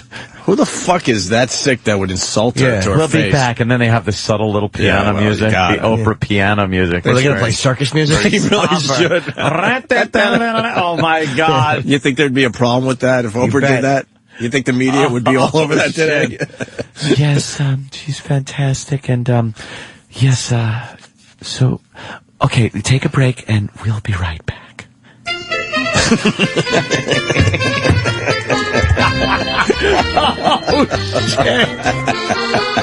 All right, hold on. I'm going to play that last clip using that music. Hold on. Hold on. We might have something. Why don't you start the music? Same clip we just played. It's a little different if you put circus music behind it. Oh, you want, well... No, I want... Oh, the whole clip with the music. Oh, yeah. Oh, okay. You know, you got to pump up your interview sometimes. So why do you wear the veil? So I don't scare people, and sometimes other people might insult me. So I figured maybe it's easier I just walk around covered up. Covered up. Would you mind lifting the veil? Oh, no. So we can see. We'll be back. Oh, my God. Oh, my God. That's better. Oh, my God. Hey, you little maggot! You make me want to vomit! No. No. So I just came back into the studio. What did I miss? Yes, exactly. Yeah. But I couldn't fucking watch it yesterday, whatever. No. Let's say hi to Jimmy James in New Hampshire. Calls a few times a week. What's up, JJ? Hey, for two things. She sounds like she's got a cold and a face full of Novocaine. Yeah. Well. And the second thing is I did get some happy news last night on the internet that she had recently been in touch with Ted Scheckler's eye replacement emporium. Oh, yeah. really? Well. Is that breaking news? Do they have an AP right next to that story? Well, there's no E after bring up memories. But you know what? I don't think Oprah's making a mockery of her at all, but there is a voyeurism with it. I mean, it's like, yeah. You know what I mean? It's like, why is she allowed, again, because the woman wanted to go on, but she's getting ratings from that. She's getting huge coverage from it to just basically show the face The difference is of an accident victim. The difference is you just got to ask serious questions, and they still allow this in our society on our TVs. Right. You know, Barnum and Bailey and all that with the sideshows. It was just, come on in here and take a look at this. Yeah, it was humiliating. Well, the sideshow was basically our show. Like, look at this sick fucking thing. Yeah. But then you just ask serious questions, and then it goes into mainstream media. Goes into you're helping. That's the somehow. trick. Yeah, that's the trick. You're helping. This teaches people to stay the fuck away from giant, monstrous chimpanzees. No kidding. We had little Mikey in here, though, Yeah, man. we were it was so talking cute. Little We were Mikey. talking about little Mikey. I'd have him back. He Hell was so fucking no. cute. But Jimmy put it best. He said when you picked up like Mikey or held Mikey, he felt like a sack of cement. It was like his back was all bone with light skin around it. It was literally... And that's muscle. It was solid bone and muscle. At his age back then, he could have killed you maybe, but now, a couple years later, that was 2007, and now he could easily kill you. Yeah, well, I think he could have done some damage. Oh, of course back he could then. have. how does he have such great muscle tone and he doesn't even go to the gym? It's an odd thing. They're always bouncing around and being happy and fun. He was so cute. He just loved me. We've got to get him back. And we all waste our time at the gym, and we can't get anywhere near the strength of this fucking Mikey character. Watching Mikey drinking your water that day was so fucking funny. And then he When was grabbing your giving water it to bottle. me? Yeah, and he was giving it to Jimmy. And chimps don't share. It was adorable. Yeah. But that fucking thing will rip your face off at the drop of a fucking hat. Not my face. Well, it would. Let's go to Vinny in Staten Island. Vinny! Vincent? What's up? Hey. If she was on more, do you think he would bring the chimps out? Oh, yeah, of course. I mean, we said that kind of yesterday. Yeah, of course. Let's say hi to Jeremy in Pennsylvania. Jeremy. Yeah, I was thinking that she could probably go on tour with Guar and not need a costume. Jesus. Oh, my. I was wondering how long it would take Jimmy to put his dick in it. Frunk it. All right, well. You think she'll get work in Hollywood, though? That is worse than any Tom Savini makeup job I've ever seen. Ever. You got to say this, though.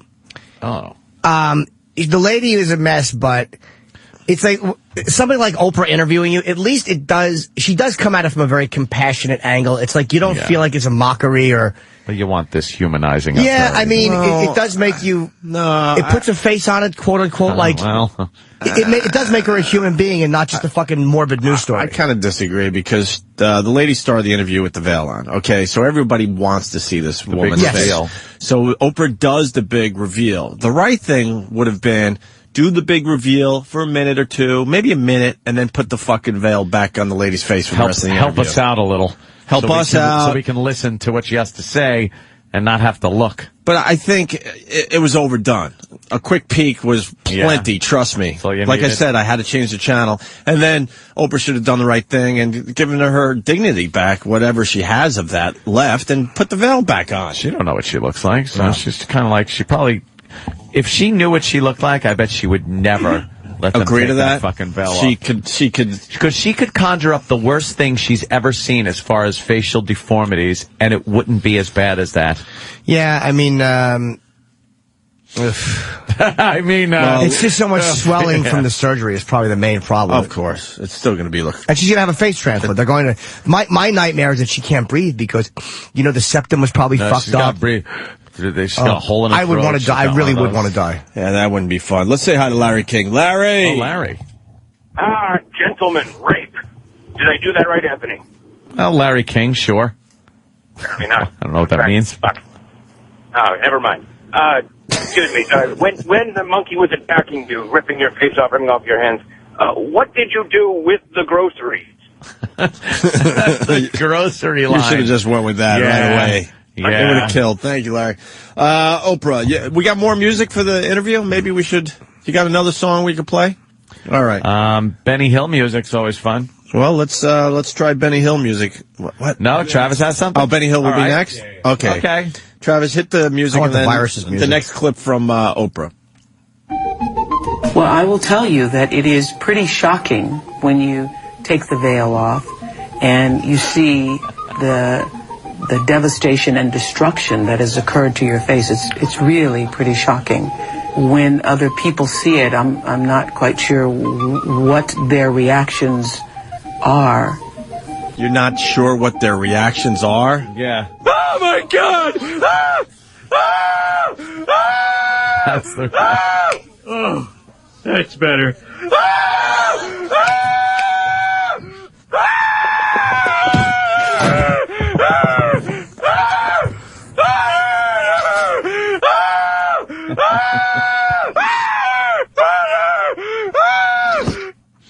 Well, the last time I saw a mouth like that, I had to hook it.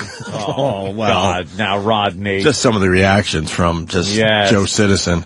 Back to the music, Travis. But does that bother you? No, because people are going to say what they're going to say anyway. I need to move forward and get better and stronger. When you think about what you used to look like and what your life used to be like, do you feel like the same person? Yeah, I feel like I'm still me. I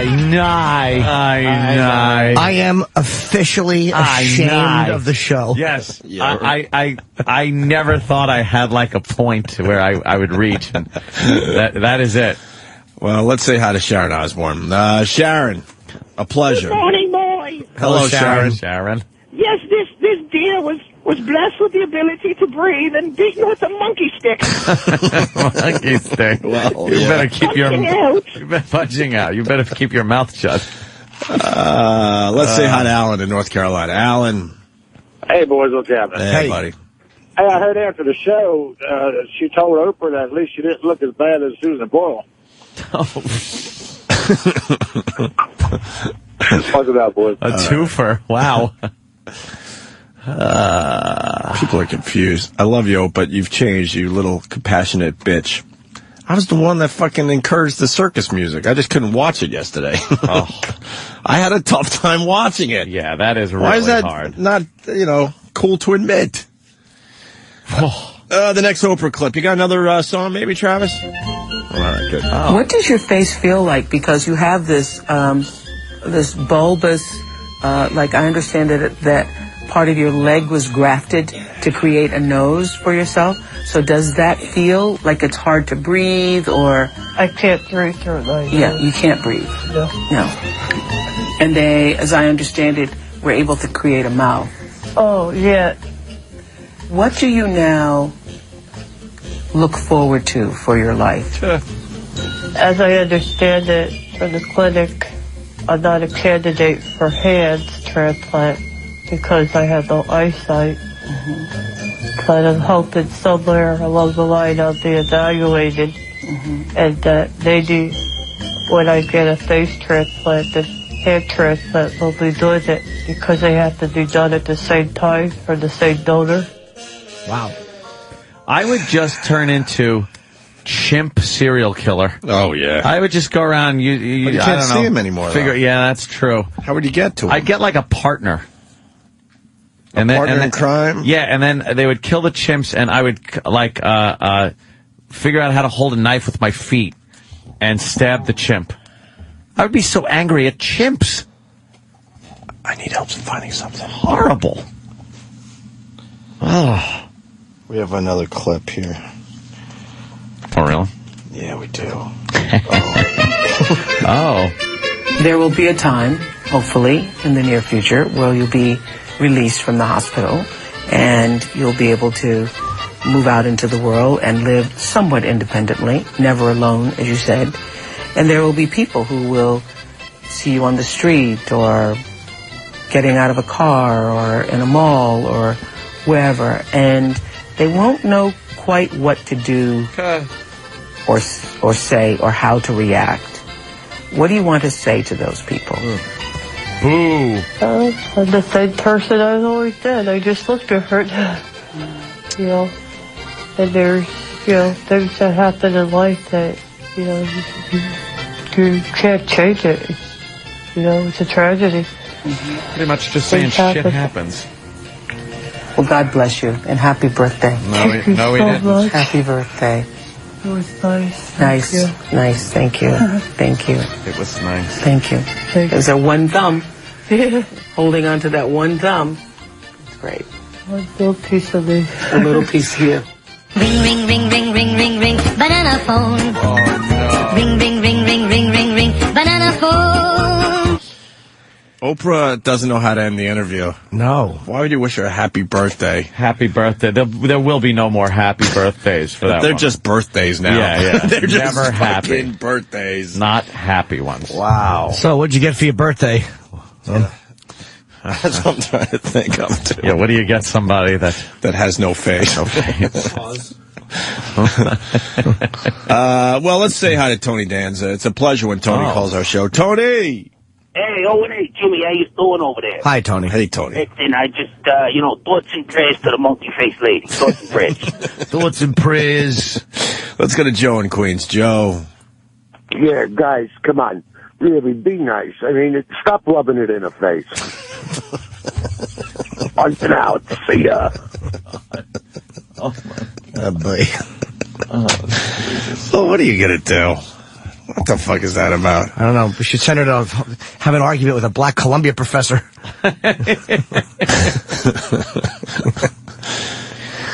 People are suggesting gifts that they're suggesting. Oh, they're coming are in a ski mask, a Jason mask, a lot of chapstick, a shotgun. How about a shotgun? Is it that on the list? No. Oh, yeah, no, that's just there. Yeah. Yeah. Just Okay. Good. in. Good. Yeah. A lot of chapstick. A lot of chapstick seems to be coming in. She can't breathe through her nose. That's the fucking... can't see, no hands. What when you have a cold, you can't breathe through your nose. I don't think that's the toughest thing she's going through right now. With her eyeballs popped out of her head. And then what? Oprah just grabbed onto her thumb at the end of the interview? Horrible. Yeah, she grabbed her thumb and, shook her thumb. Shooka. The lady had given that chimp fucking... I think she said... The people... Now she's denying it, but I think that they said there was Valium in the system or something. It's like... You can't give a fucking... that's what caused this poor animal to fucking react that way. Yes, it was a drug. Or whatever the drug was. Jeez, imagine if he wasn't on the Valium. Valium, mellows you out. No, but they said that caused the reaction. It can sometimes cause a weird reaction. In chimps? Yeah, and everything. I never see that on the disclaimer on television. Might cause chimps to eat women's faces. Check with your doctor. Side effects include eating of women's face, hands, and feet. Well, there you go. That's the chimp lady. Chimp attack saga lady. continues. Yeah. Let's see if one of these days she gets her face transplant. Why are they giving her, why are they cutting her up to make a nose and shit like that if eventually they might just carve her face off and... Well, I think... Face off, yeah! I think if you're in that situation, the one thing you really want is to breathe through your nose. Who gives a shit if you got a fucking nice face if you can't see it yourself? Get a Makita with a quarter-inch drill bit, and then just right into your whatever your sinus is left, and start breathing fresh air. You're breathing. I bet the husband, though, if they're having a face transplant, he'll probably go over the ones that he wants, and they're yes, no, yes. Hope they give her I hope it's not like someone who Charlotte Ray who dies, and that's the face she gets. I hope it'd be some fucking model who just falls asleep and never wakes up. Svetlana Nakatatola passed away. She's a Russian model with a giant clit and wonderful hands. I'll take her. She's going to get some Breathe Right duct tape. Jesus. Yeah, well. God. Terrible. Why? Phone's lit, but I don't know what they want to talk about. I'm sure. Well, let's try Kevin in Connecticut. Going cold here. I don't even know what you got, Kevin. Oh, yeah. What do you got, Kevin? I thought I heard Oprah say yesterday she was leaving. Let's give her a hand. Oh, did they say that? Let's give her a hand before... No, it was a private interview. There was no audience. I know what she's getting for her birthday, though. What? Tickets to see Jimmy Norton at the Comedy Connection in Chicopee, November 27th. What a fine gift. I'm sure she needs a few lofts.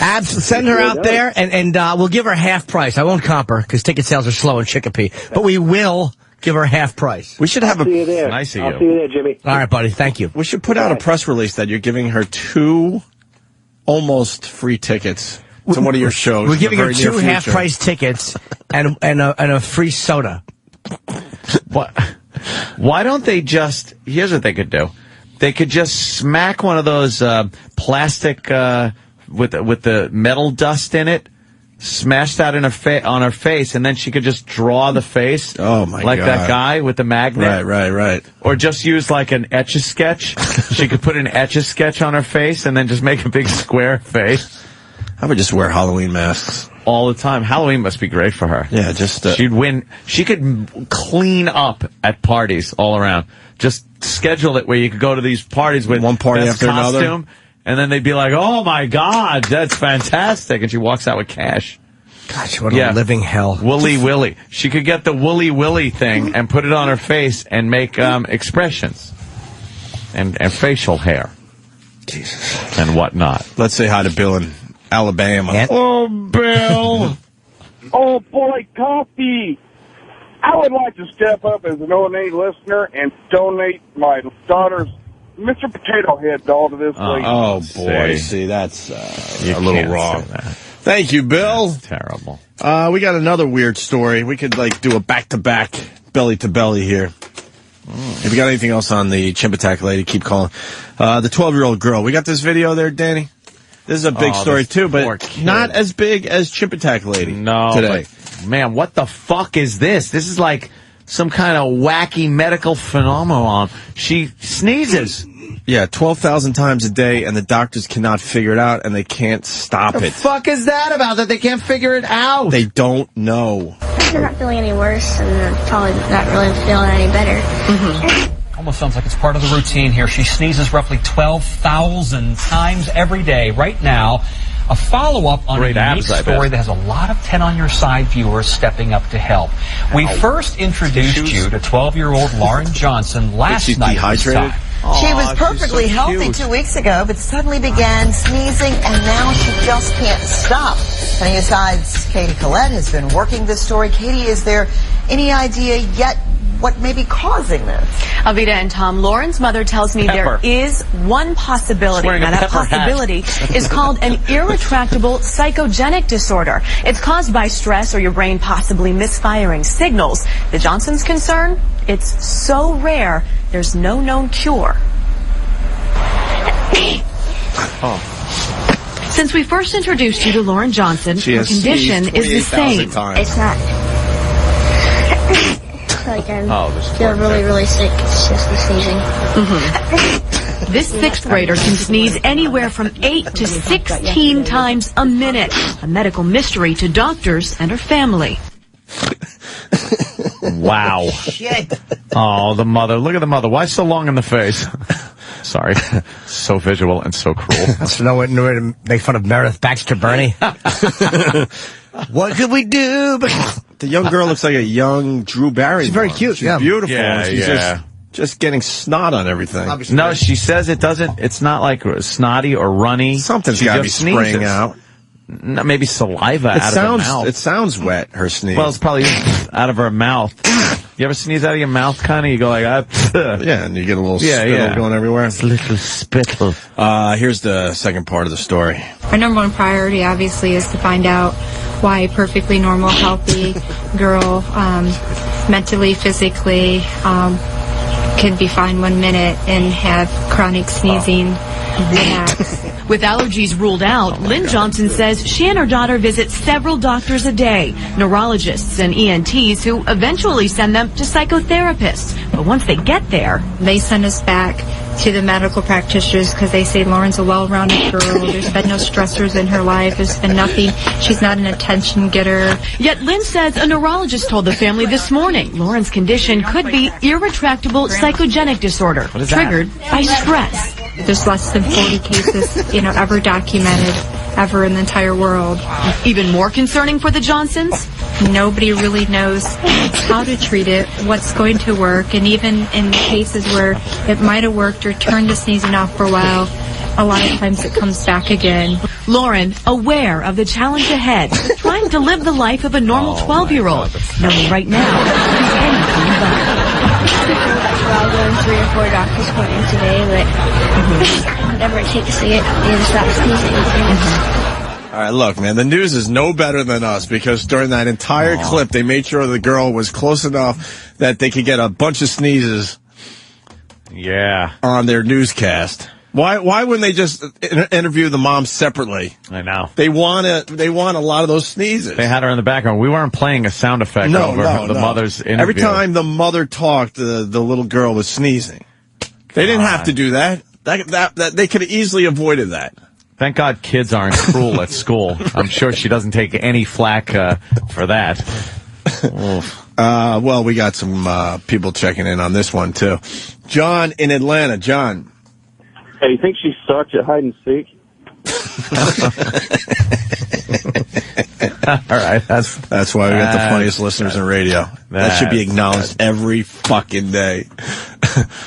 Would you get it? Would you be annoyed by saying "bless you" just over and over? Bless you. When did you just stop saying "bless you"? After the first time, 12,000 gesundheits. Yeah, gesundheit. How does she sleep? God bless you. How does she sleep? All night long? You think she... she talked about sleeping or something. Said, oh, really? That, she has to just kind of sneeze her way to sleep, and then once she sleeps, I don't think she sneezes. Fucking Wilmington Wow writes, she sounds like Hyman Roth. Holy shit. If my Bobby Playhouse is on the table in the morning, I'll know we have a deal. Who's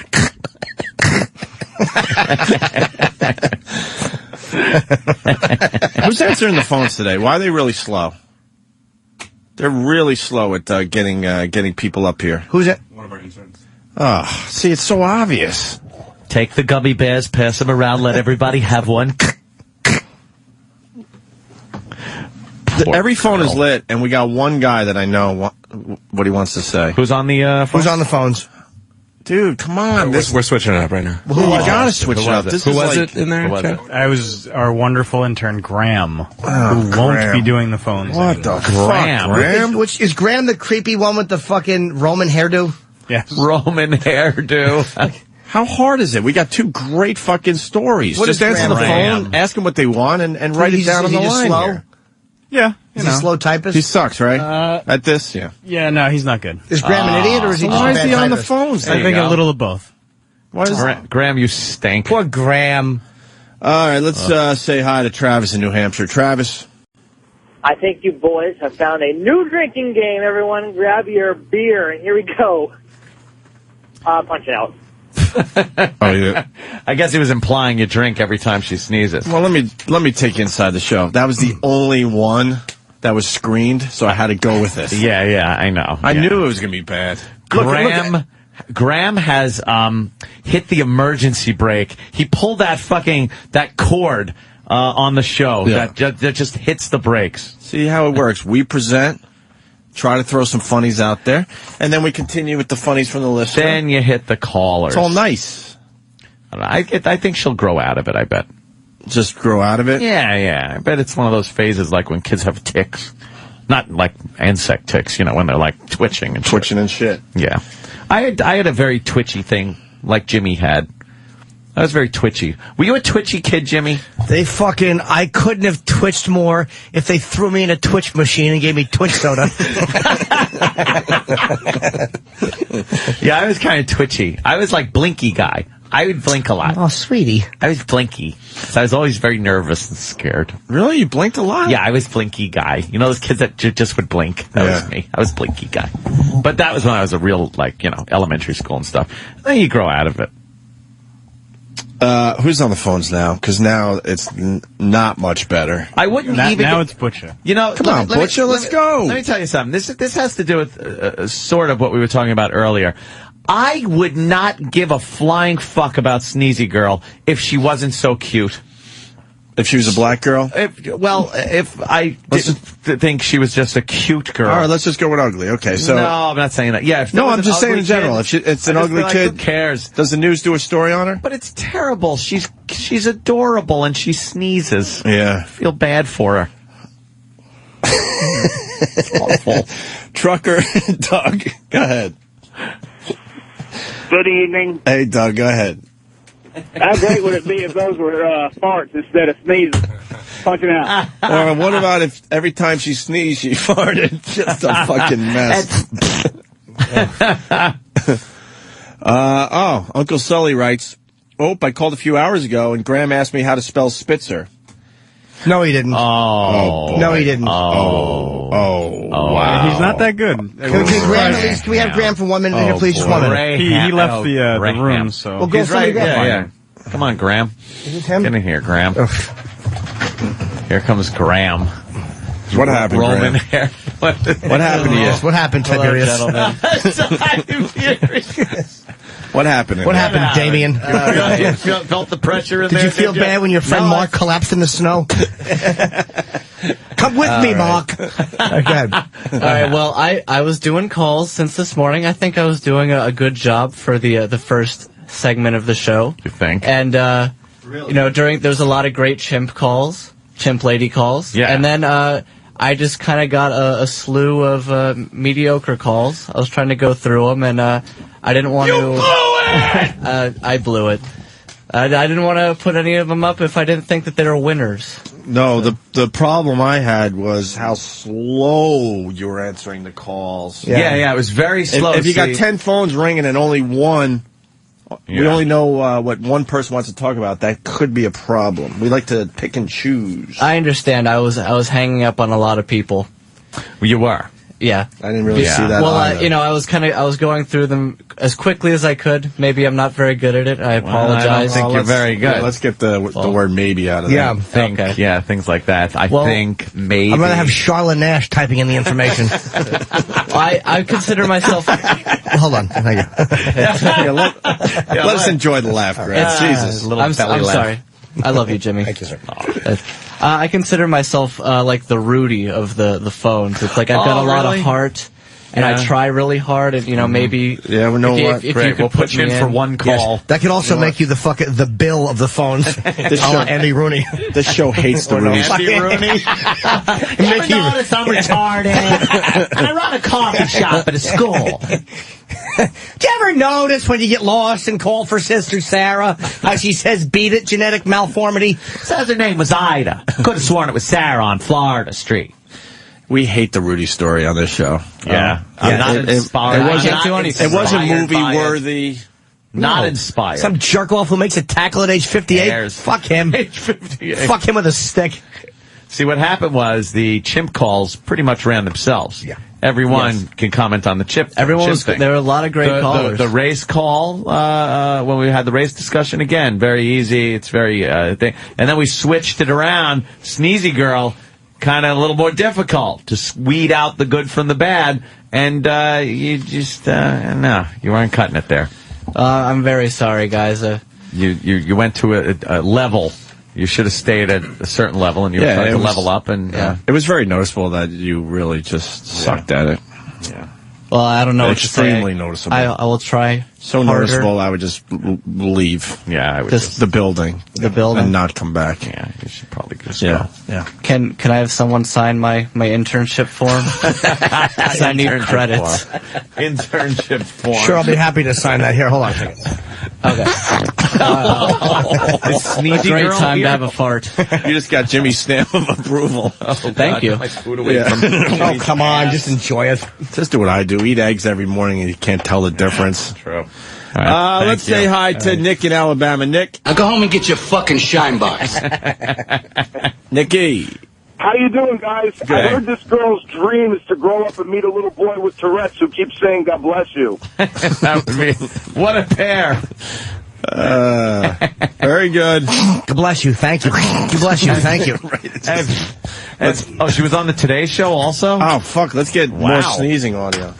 Can you hit that? I sure can. Hang on. Please. Let's see. Here we go. Back that shit up. If she doesn't sneeze. Along with NBC's chief medical editor, Dr. Nancy Simon. Good morning to all of you. First of all, you don't seem to be in any kind of pain.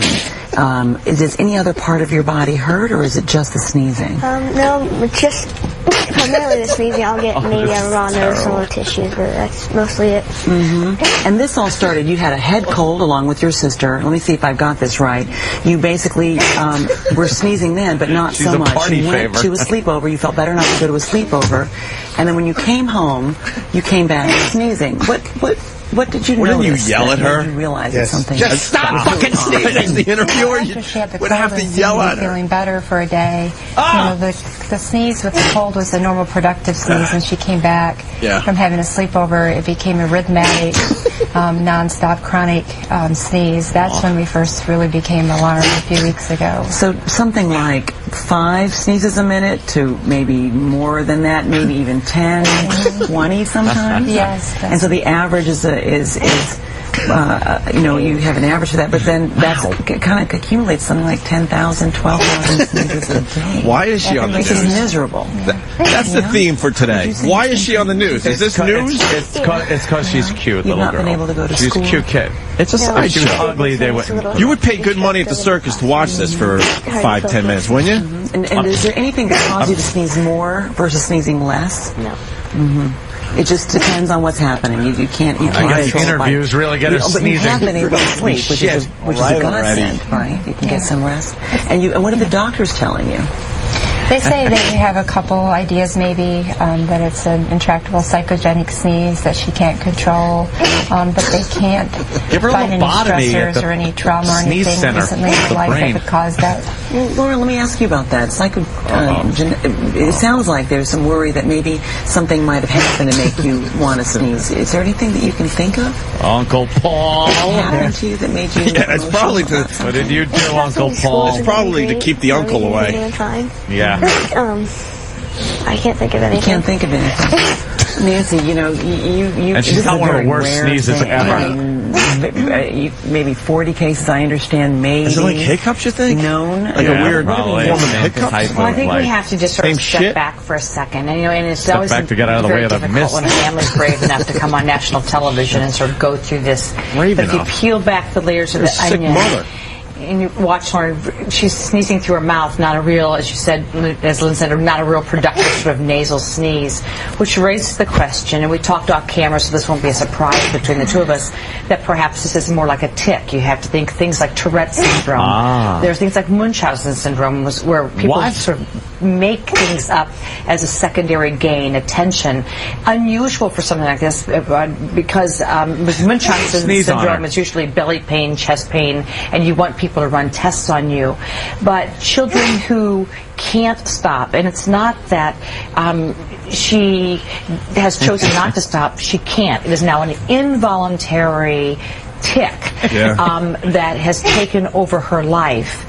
It Your dad does would have bring figured up out how the to stop her, right, Aunt? psychological aspects of how you get to that, and there are extraordinary Stop sneezing, I'll give you child something to sneeze development about. centers Exactly. in the What country, that even means. having exhausted neurologists and ear, nose, and throat doctors and not found anything up in the nose.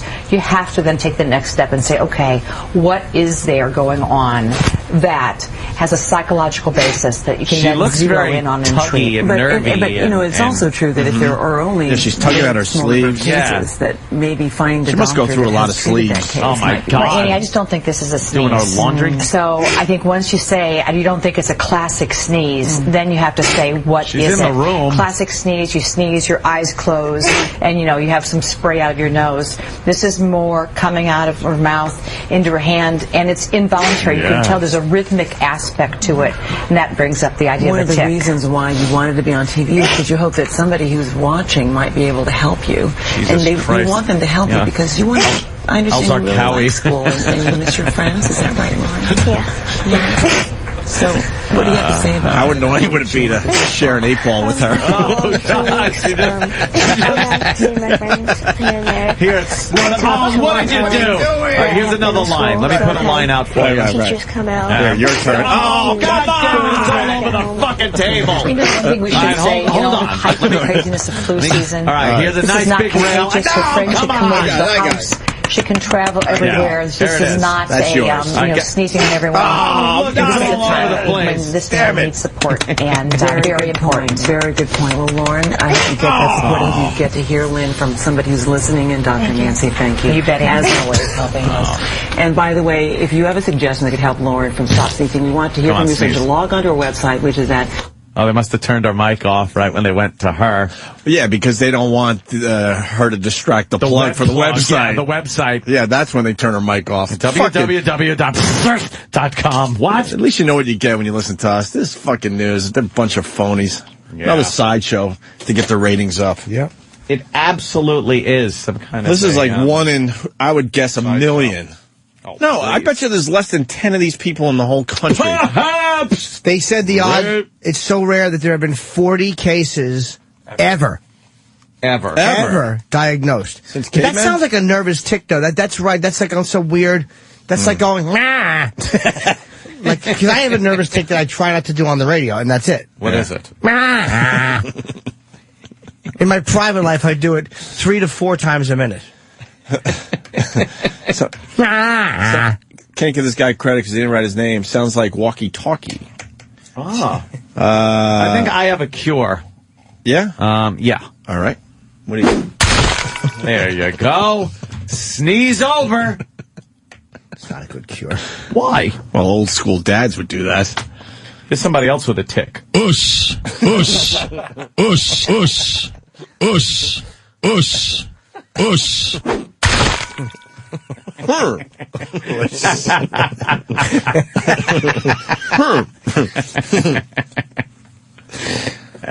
Wow, that's pretty... a fucked up story, dude. You think? Yeah. Yeah, I think so too. When you just like love to take a break and eat and take a leak. Yeah, we could do that. Some of us have gigantic cocks that need to be relieved. We got to squeeze the Larry King I'm shit not in. going. Mary, I don't know. Mary Weiland is coming in minutes. Scott Weiland's ex-wife. Does she sneeze? She's got a story to tell. Hopefully she'll open up today because some of the stuff from her book, just amazing. And Belladonna. Yes. Jimmy's personal friend. Yeah, her and her husband are very are good friends of mine. And when I hosted the Porn Awards, they had me in their house, and they treated me really well. I'm not very familiar with her works. Is she still in the business, as they call it? She the business? is. I don't know if she's still doing all stuff or just girl, but girl. Sometimes they just kind of semi-retire. Yeah, I'm in semi-retirement. She's the biggest now too because Jenna kind of stepped down. So I think Belle's the biggest one, and she's fantastic. See your snatch? Up. I want to see your snatch. There's enough photos of that on the net. Oh, yeah? It's not hard to find. There might be one more good phone call. Oh, yeah? Dave in New Hampshire. Dave. Hey, Dave. Yeah. You're on the air. Go. Yeah, I was just saying, how would you like to take the sneezing girl with you to a bunch of golf tournaments? I'm a golf fan. Just put her on the 18th green when Tiger Woods is putting for the championship. You think he would get annoyed? We got a text from Dr. Steve. Yes. Oh. And it said, it's a really weird text. It's like, she's hot. You got any pictures of her? Very inappropriate, Steve. No, it says, it's called machine gun sneezing. They can tell if it's psychogenic by numbing her nose. Which, Nah, I'm machine gun sneezing, see? Nah. Don't kill me. Don't kill me. No, I don't want to get killed. Oh my God, they just got lightheaded. Fucking Dick Tracy criminal. Achoo, see? Achoo. Beat it, coppers. You never find achoo and me in here. Achoo. What am I part of? Babyface cough. No, don't kill me. No. I'm yellow. I'm yellow all over my sleeve from sneezing on it. Stick 'em up, Matt. Give me every Kleenex you got.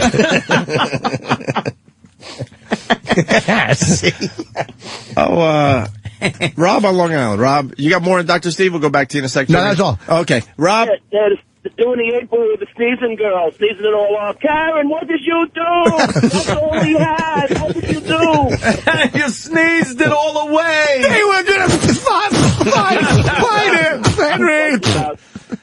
Look, it doesn't take an expert. This is what happened. Something traumatic happened to this girl. I think someone said that it started after a sleepover. Something happened at the fucking sleepover, and now she's using this as a defense mechanism. So fucking find the creep that might have done something crazy to this. Did they say that after a sleepover? Get this creep prosecuted, and guess what? She'll stop sneezing immediately. Pay me.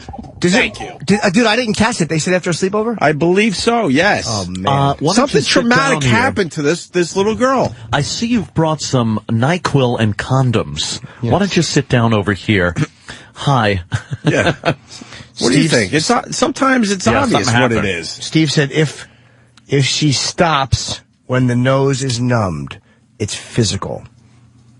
Well, meaning yeah. if the nose is not picking up. Oh, okay. Right. But she's sneezing kind of more through her mouth. They had to have tried that. Sonny Forelli. You know? You would think. Yeah. Hey, at least we know that sneezing girl won't be getting addicted to cocaine. I wish my ears were numbed. We Thank take you, a quick sir. break. Take a leak. Sister Mary Weiland is here. Mary Weiland is here. Her book is called Rock and Roll and Mental Illness, a memoir of drugs, rock and roll, and mental illness. Beautiful. Bipolar, heroin, burning of Scott Weiland's clothes. Uh-oh. Heard that before. All sorts of shit. So hopefully she'll open up I'm sure a she little will. bit for us today. Opie and Anthony and Jim Norton. Stay there.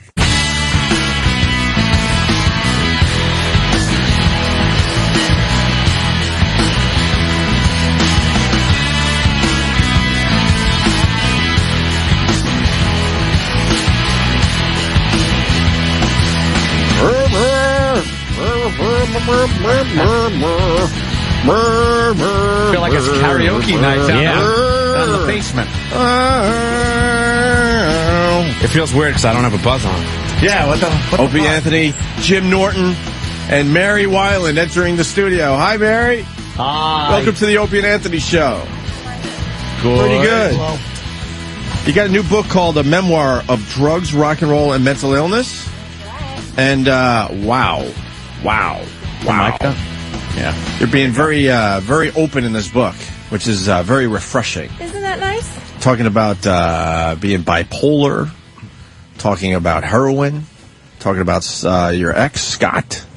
We're all big STP fans, by the way. Yeah, everybody should be a big STP fan. Yeah? They're awesome. They are awesome. Yeah, there were a lot of stories about Scott. Some true, some not, I guess. Yeah, but, a lot not true, actually. Yeah, I would gather. A lot of people would wonder though. How far did it go? Because you'd always hear like every tour. Oh my God, what is Scott doing? He's screwing this up or that up, and obviously you would know. So I would. I'm the person to ask. Yeah. So you put it in the book? Yeah, a little bit. I mean, I wanted to have some fun in there too. I don't want to put anybody into a coma. Right. The most important part for me was getting across the addiction and the bipolar and hopefully being able to help somebody, but I want to have fun too. Yeah. How did you meet Scott? I hear you were a model, right? In L.A.? And Scott Weiland was actually your driver? Yeah, when I was 16, I didn't have a license, and you can't get around L.A. without a car. And a friend of mine said, I know this guy. He's in a band. He's looking for a day job. Jesus. So I paid him $8 an hour. A lot of people think it was like he was my chauffeur driving me in a limo, but it was just this old beat-up Chrysler that used to ruin all my shoes. It was leaking all the time. Yeah. Yeah. And then you hired him for $8 an hour, and I believe, if I read this correctly, then the band got discovered a mere few weeks after that, right? And no more Scott Weiland. Months, I think it was maybe 3 months, and then he got a deal. And he said, well, I can't drive you around anymore. I'm going to be a big rock star. That's right. I would have, too. Right. How long after that did you guys realize that you wanted to date? 2 years. Or did you reconnect? Well, you know what? 2 years. She was 18. I was emancipated. So give the man some slack.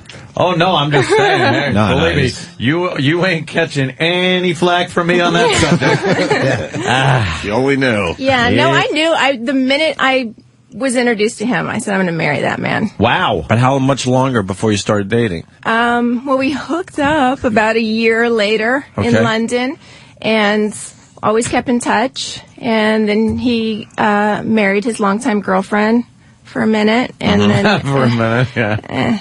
I could understand why it was a minute for her. Oh, And really? that was a rough time for him.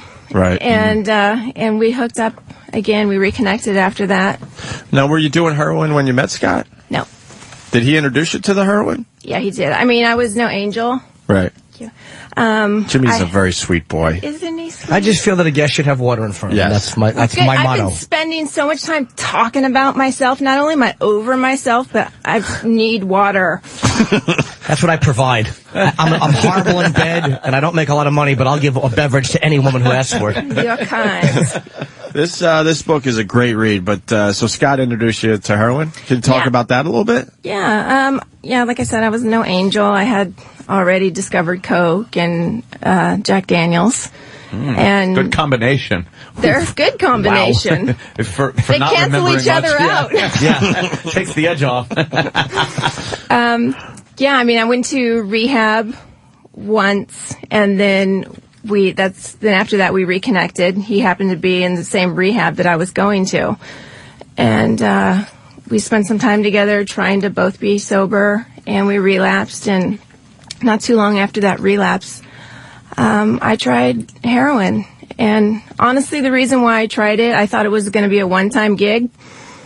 And I was so in love with him that I wanted to understand why he would turn his life over to this and, let it disturb his career and music that he loved and family. And I didn't understand, and I wanted to experience that so I could understand. And did you understand after taking I heroin? Sure did understand. Okay, now I can see. I understood him immediately. It took about 15 seconds to understand. Wow. Holy that was shit. It for me. You're bipolar too, which is never a good combination with drinking and drugs. It's not a good combination with food. It's no good. What would set you off? Like, what combination would set you off the worst? I mean, obviously you weren't on anything for being bipolar at that time, right? No, I was on heroin for bipolar. Yeah, really keeps you calm. Oh my God. Well, yeah, see, what would set me off? Somebody drug hogging made me angry. Well, that'll make you angry. Yeah, I was not happy about that. I guess it was, for the most part, when I wasn't using. And it was just up and down moods. A lot of people experience mania as the majority of what their bipolar is. For me, it was a lot of depression. I spent a lot of time in bed. Yeah. Yeah. I had a real hard, a high thread count, but also I was not able to pull it together. Wow. Really? And then you'd have like manic moments where you would be like happy and up and just kind of life of the party girl, and then crash back down. I mean, the mania was two ways for me. The first was I would get really productive and just get on a roll. I'd say, like, you know what, I'm getting back to work. I'm going to Paris. And I'd arrive in Paris and spend a week working and doing really great, and then crash and come home. Wow. And so it was that, and then also I would get kind of jacked up and decide I wanted to use again.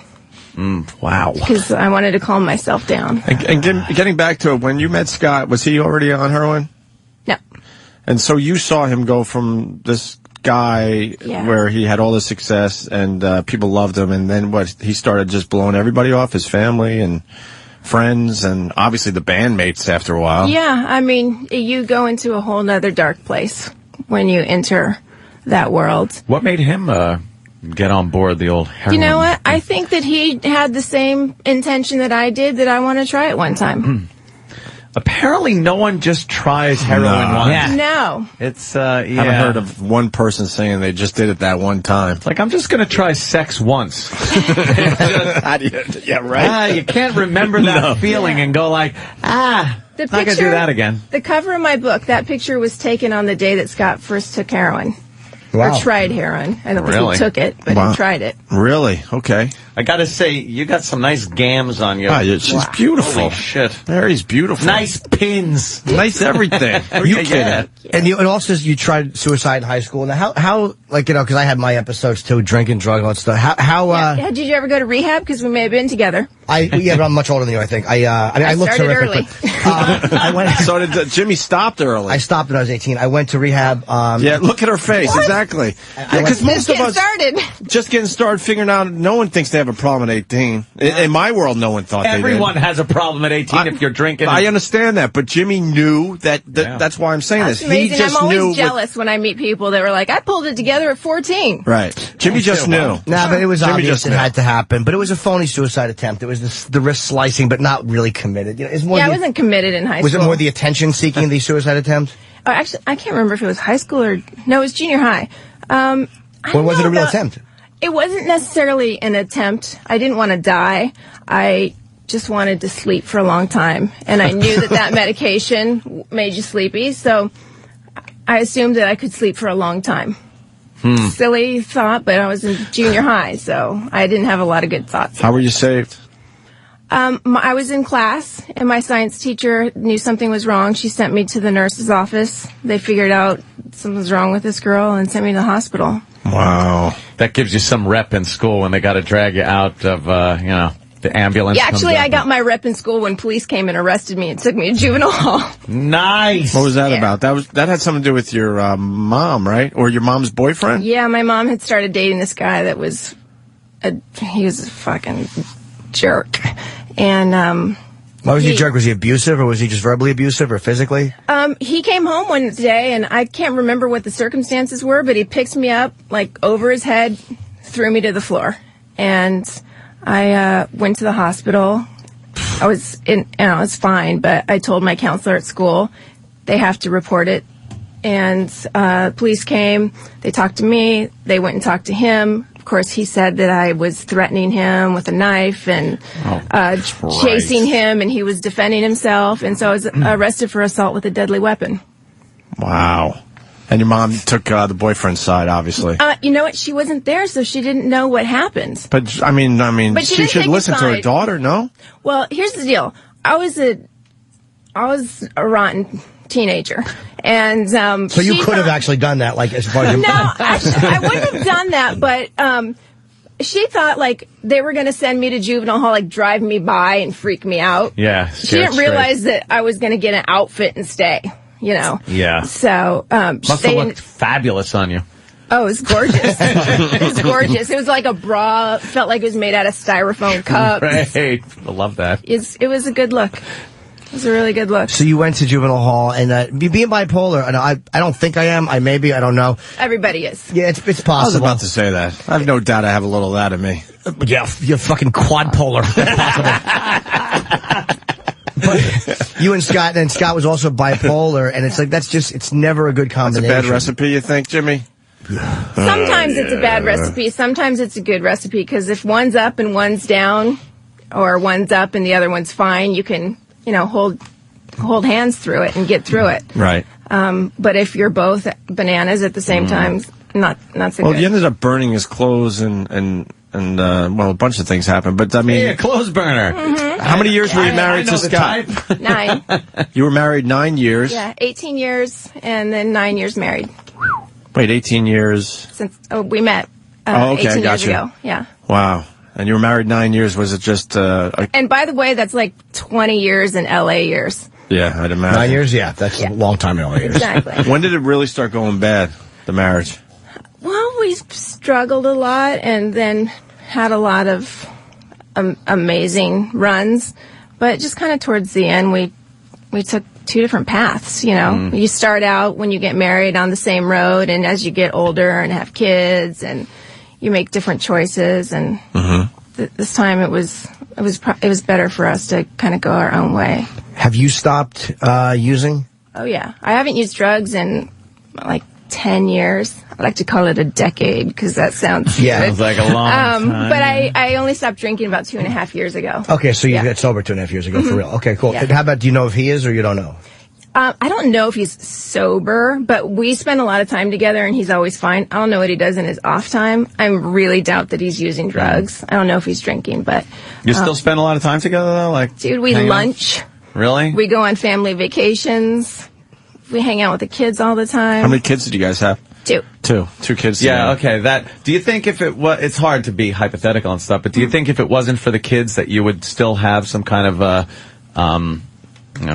relationship, talking, like friendship thing going on? Well, I think we would have needed time and then probably reconnected. And I mean, we were friends for years prior to getting married. Yeah, so. but sometimes marriage could sure fuck that up. No, divorce fucks that up. Yeah, that's true. Okay, good point. So you go on family vacations and stuff. Now, is he with somebody else? Are you with somebody else? And is that awkward for your new partners? You know what?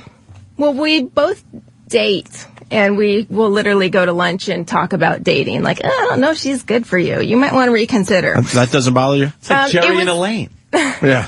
I mean, we're not Bruce and Demi. That's not who we are. We're not like all hanging out, happy family. Sure. But, we both date and, give each other our feedback on whether or not we think we've got good choices going or just a dead end. It was really weird at first. Yeah, I want to go back to the clothes burning, because Ann had an incident, too. Oh, yeah? Let me hear yours. Yeah, good, Fire. clothes burning thing. It wasn't my clothes, though. I didn't do my clothes either. I wouldn't touch my wardrobe. No, it was, I didn't burn the clothes. The girl Burn yours? burnt another girl's clothes. See, there's a whole A friend of a friend of a friend? involved in that one. There was a little incident See, she that might opened have up happened. a door, a closet door in my house, and there happened to be a girl standing there. Not a good hiding spot, and not under the bed. You need to work out a new spot. It almost happened like it was the DEA busting into the house. I really didn't have time to stash the goods anywhere. Yeah, you can't flush a girl. No. Karen! We needed that girl! They were gonna find her! No, so, and then, the original girlfriend, comes back and grabbed that girl's clothes and threw it in the fire pit and, a little lighter fluid and burnt it up. As my police officer friend apparently videotaped it. Why he did that, I'm still trying to figure it out, but, yeah, that was my clothes burning episode in my backyard. There's still, I think, if you look close in the fire pit, you'll see some underwires. Oh, nice. Some bra underwires are still in there. Just little metal. Certain things are hard to burn. Yeah, Shoes, zippers. take some time. Yeah, you know that for a fact. Yeah. What made you do it? Like, what happened that you said, I'm just burning all of his shit? Well, that was the day that I had my big manic episode. That I've never had one, as crazy as that, and I really just couldn't control. I had my thoughts of what to do, and then I had my true self going, yeah, not a good idea, but I couldn't stop what the other part of me was suggesting. Shit. But what set you off? Was it something he did? Yeah, I mean, I knew something was wrong with me, and I was freaking out. Something is wrong with me. Please help me. Please help me. Please help me. And Scott just thought, you know what? You're a spaz. You are a spaz. You need to chill out. And I tried to explain, no, something is wrong with me. And he was getting on a plane, going to Chicago, work on his solo album. And I said, don't get on that plane. I need you here. And like I said, he just thought I was spazzing. So he got on the plane, and on his way to the airport, I said, if you get on that plane, I'm going to take all your shit out of the closet and light it up.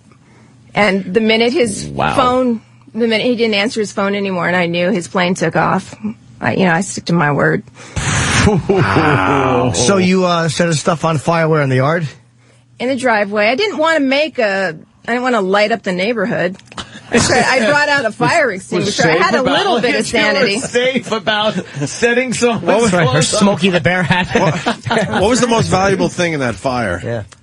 It was that he was a little disappointed because the media's, the TMZs and whatnot, that put out the exclusive report because they knew everything, that it was $10,000 worth of clothes. And he's like, what is that, shirts? Shirts? That was $80,000. It was YSL, Louis Vuitton, Christian Dior. I mean, that guy knows how to dress. And I didn't mess around with JCPenney's.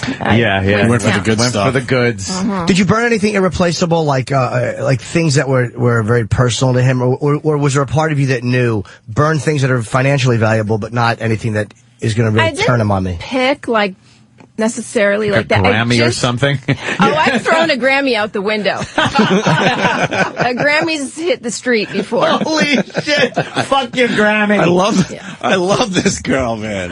Yeah. You're all right. Damn. So you which can be repaired, by the way. There's a place for Grammy repair. Yeah. I'll never need one. You and I both. No pitch. Now, what's up with Scott and the band? Because you were close enough. I saw an incident at Jones Beach. What was that? A little over a year ago.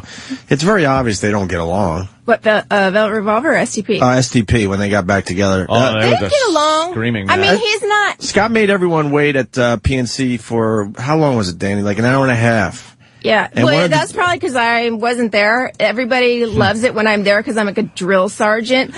Go, go, go, run, run, run. Move it, move it, move it. Get on the stage, and he'll be on time. Yeah, but it takes this was so bad that when the Leo brothers, when Scott got off the bus, we were backstage because we were like, featuring the show, whatever, and there was some yelling and screaming. The word C was used about maybe a woman that possibly was on the bus with Scott. It was a bad scene. And then next thing you know, they walked on stage and performed like they're best of buds, but they were having a problem. Yeah, well, he might have not been in top form that night. Well, there's that, not being 100%. That will not get you onto the stage on time. And then sometimes he just runs on rock time. It takes him, he's so into giving a performance and you're going to get your money's worth that it takes him time to prepare, not repair, but, well, probably both, but prepare. Yeah, so he takes a little time sometimes, but I think he's worth the wait. Maybe not 2 hours, but. Why did the band go their separate ways at first? Before they got back together recently? You know what? I think we both filed divorce at the same time. Like, I think I filed at that same time. Everybody was just kind of done with his shenanigans. It was just getting so out of control they didn't want to work with him anymore? You know what? The older you get, the less you want to deal with somebody. That's bullshit you want to take? Yeah, true. Would you ever consider, because you guys are still friends, you still go out, do you see any future with both of you if you both stay sober or if he's, sober for real and you're both on stuff for being bipolar? Do you see any possible future? Bringing it on again? I don't know. I would never say, but we've spent so much time together that it's kind of nice to experience life separate. But, I don't know. I love him. I will always love him. He's my teenage sweetheart. That will never go away. But I don't know. Not right now, though. That shit never goes away? Oh. That feeling. You know what I mean? Well, think about your first love. Oh, boy. You have no matter how it turned out. That was always miserable. That's true. They still have a place in your heart, and that's who he is for me. So was he your first? Uh-oh. Is that what you're hinting at, maybe? No. No, it's not. No, it's not. No. I came prepared. I knew what I was doing. She was a wild girl. No. Yeah. I could count on my fingers. Okay. How old were you? So can I with a fucking calculator? Not different girls have something. Abacus? Well, if you count free ones, I can count on one hand. Some people don't count, though. How old were you when you lost your virginity? My mother listens, for crying out loud. I don't want her to be frightened. She listens to the Opie and Anthony show? But I will tell you this. I didn't kiss anybody until I was in high school. Oh, wow. Okay, but how about other stuff? Right, exactly. That could be a fucking really interesting. He's throwing us off the path. It took me longer to go there. Yeah. To kiss then. No. Kiss was the first thing. You got to start somewhere. Wait, I'm confused. Okay. So you didn't do anything till high school? Yeah. Yeah. All right. Well, that's normal stuff. All right, I'm getting the drift there. Wait, No, I'm saying it took me a while, and the first thing was a kiss, and I didn't even kiss anybody till high school. Okay, I got you. Any girls? No, I have no interest. I have all those parts. What do I need to look at yours? Because they're pretty good. Yeah, they're pretty good to look at. Girl parts rule. But guy parts are a fucking good time. Not to me. Well, that's how I feel about girls. We're going to have to agree to disagree on that one. You're not going to convince us of that one. You were modeling at like 16. You got emancipated, and you were flying all over the world and modeling. What were you doing? Runway, print? What? I'm too short to do shows. So, really? Yeah. You walked in here. You got pretty tall. I brought my height, but apparently I didn't bring it enough back in the day. Yeah, not a problem because I have stage fright. So. Oh, really? Really bad. And you're anxious? Do you have anxiety too, along with like bipolar? Only if I'm on the radio. Oh, no. You're doing good. You're fine. My doctor gave me performance anxiety medication, and I took it once because I wanted to try it before I came to New York to start all this up. I thought maybe this will help me because I'm so nervous. I was like, I'm sleepy. It makes me really sleepy. I was not anxious at all, but I needed a nap, so that didn't work out. People are probably like, oh my gosh, she's on drugs again. She's so on the drugs. Do you take anything for being bipolar? I sure do. What do you take? I take a handful in the morning and a handful at night. Oh, it's a bunch of different... Yeah, it's a cocktail. That's the only cocktail I get. Is it stuff that kills? I've talked to my therapist about. I won't take anything because I'm afraid of creativity being fucked with. Yeah, that's the problem. And sex drive. Is that because there's ways that sex drive? Oh, so it's not one that No. targets that stuff. Okay, good. No. It's just a mood stabilizer. Just kind of keeps you from going bananas or going down. I've always been afraid of that. Like you just become, because I know a lot of guys that have taken it, and all of a sudden they got like white shit in the corner of their mouth. And it's like, how are you? You know, and they just talk too long and you lose interest. They just stare straight ahead, stare right through you. Those are people I think they're on something else. Yeah, maybe they're overdosing on it or something. But you don't. Do you still think the same way you used to without the craziness? Like, does it make you feeling less creative, or? You know what? It makes me control my crazy, because I'm a crazy girl. Yeah. That's just part going to of be who you there. are, yeah. That's just going to be there. But when I get a crazy thought, now I know, like, you don't want to do that. What's a crazy thought that would just hit you that you know is not rational?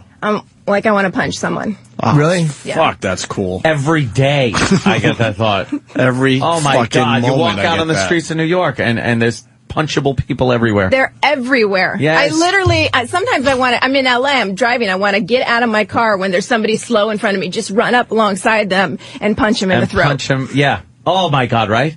Get out of the left lane. But that's normal stuff.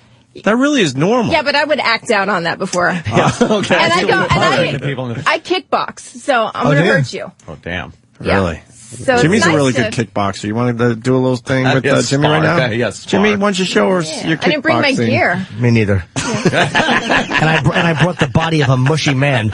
Normally I would have my washboard abs here, but He left them home today. yes, I brought the body of a fucking schlub. Hey, you used to hang with Dave Navarro too, right?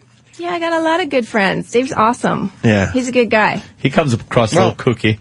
He's really sweet. There's a couple things in your book about Dave Navarro, though. Yeah. Yeah, He's got good stories. We've talked to him many times over the years. He's a great guy. He's a really good guy. But what's the story with the fire department? He used to call the fire department on Well, himself? he was bananas too. It's like the flu in LA. People and he had his moment of not being in tip-top shape. And I guess he would call the DWP and he wouldn't call the DWP. What's DWP? They would come out, the Department of Water and Power. They would come out and he'd see them and think they were like FBI or something and pull a shotgun on them. Oh, shit. Or he would call the fire department on himself. For what reason? The fire department. Well, I'm sure he thought there was an issue that needed to be sorted. Maybe he saw me in the neighborhood. I don't know. Yeah, she's going to burn something. And God, the listeners are falling in love with you. And for someone that's nervous to be on the radio, you're killing. Yeah, you don't sound nervous. No, not at all. You're doing really, you really guys well. are a good time. What made you write a book too? Like it's all of a sudden to go, all right, I want to just kind of open my life up, and just let people read all the good and the bad. Was it an issue of needing money, or was it an issue? No, dude, I'm in the hole from this book. Please buy it. I'm so in the hole. It's cost me so much money that it's depressing. How did it cost? Is it self-published or? No, it's Harper's, but They didn't give you an advance or they any of that? did. But then it got. But it went to all the drugs you're still All doing. no, exactly. Heroin is expensive. No, it's, you have agents and all these people, and they take their chunk, and then you're like, yeah. wow, I can buy shoes what's now. left? Yeah. Did you write this with anybody? It says with Larkin Warren. Yeah, because it was really important to me. Well, actually, I'll go back to your first question and then get to Larkin. It was really important. I got the deal while Scott and I were still married. There's a ton of, I'm getting so much slack because people think I've written a tell-all, Scott bashing, hate him. Now that we're getting a divorce, I'm going to say shit about him, which it's not even close to that. But The small penis Scott Weiland came into the room and just bashed him. Yeah. We have to fix that because that's so not true. No one would believe I it. can't have that on the radio. He's got a piece, huh? Yeah, I'm sure he does. Skinny guy. Fucking skinny guys are always the best. Yeah. But anyways, I wrote Isolate that. Really? I didn't mean that. but I wrote it because after I was diagnosed with bipolar, I started reading all these books about other people and that they had bipolar, and it was so much mania, and they did all kinds of, they were fucking everybody and doing all kinds of crazy shit, and I was thinking like, yeah, that's not me. I had so much depression So I wanted to write my experience because I imagine there's got to be somebody else that wasn't out on the street selling it, and I thought maybe they could relate, and also the addiction part. And it's awesome to know that you can recover from it, and you can be happy and lead an awesome life. And there's so much hopelessness. Did you guys ever joke about how everyone was getting his name wrong? You mean Scott Weiland? Yeah. Wayland. You know what my daughter said to me the other day? Can we change our name? Because I'm sick of Whelan's. And she's 7. She's over it. Yeah, I did. I was talking to somebody yesterday about the book, and they kept going, I've got Mary Whelan here with us. And I'm like, no, you don't. No, you don't. Is Scott happy that you wrote this book? You know what? I'm so happy because it was so important to me that he was happy with it. He was cool with it. It's his story, too, you know? And he didn't want to read the whole thing. He's like, let me just read the important parts. So he highlight everything that's me. Yeah. So I read the important parts, and after I didn't read it, he read it. I didn't read it to him. After he read it, he gave me a hug and a kiss, and he said, you wrote a good book. Wow. That's pretty cool, huh? I was having a heart attack in the other room while he was reading it. I can imagine. Because there was still time for him to, for me to take something out if he was unhappy with it. Plus, as an artist, let's be honest, the guy is a very, very respected creator and artist, and you're creating something, and you want it to be respected by an artist who you respect as well as the ex. Yeah, he's the father of my children. I just say respect once more. I always say it 4 to 5 times per sentence. We know that. It's a minimum. Fucking love what he does. Can you start spelling it, too? I have my Aretha moments. I'm not necessarily bipolar, but occasionally we all think we're ladies, don't we? The other thing, we almost covered everything, but I didn't know that Scott's brother, Michael, died. Yeah, isn't that so sad? That's really sad. When did that happen? He was on heroin, too, Michael?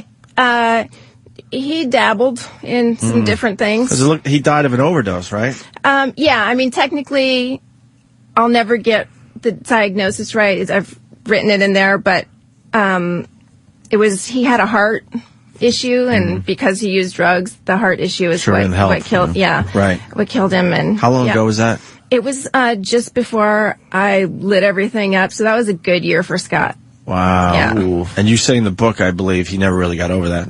That's a tough one to get over. He's not over it. I wouldn't, I don't know how I'd get over my brother dying. Yeah, of course. I have no clue how that would happen for me. Right. Is there anything you regret? we all look back and have moments and you don't regret life, don't regret the past or want to close the door on it, but is there anything you look back on that you're like, oof, I kind of wish that was different? Yeah. There's a lot of stuff that I wish was different, but yet at the same time, it's all good right now. So I don't know if my life would be awesome if it just started out. What is something that you would like to change? Well, I'm going to school right now to be a certified drug and alcohol counselor. So I'd like to get through that and actually complete it. Well, they have the best drugs. Jesus. Well, you know how to use them the best. I'm actually going there to learn more. Yeah. What do you got in your pocket? Oh, and you asked me about empty your pockets.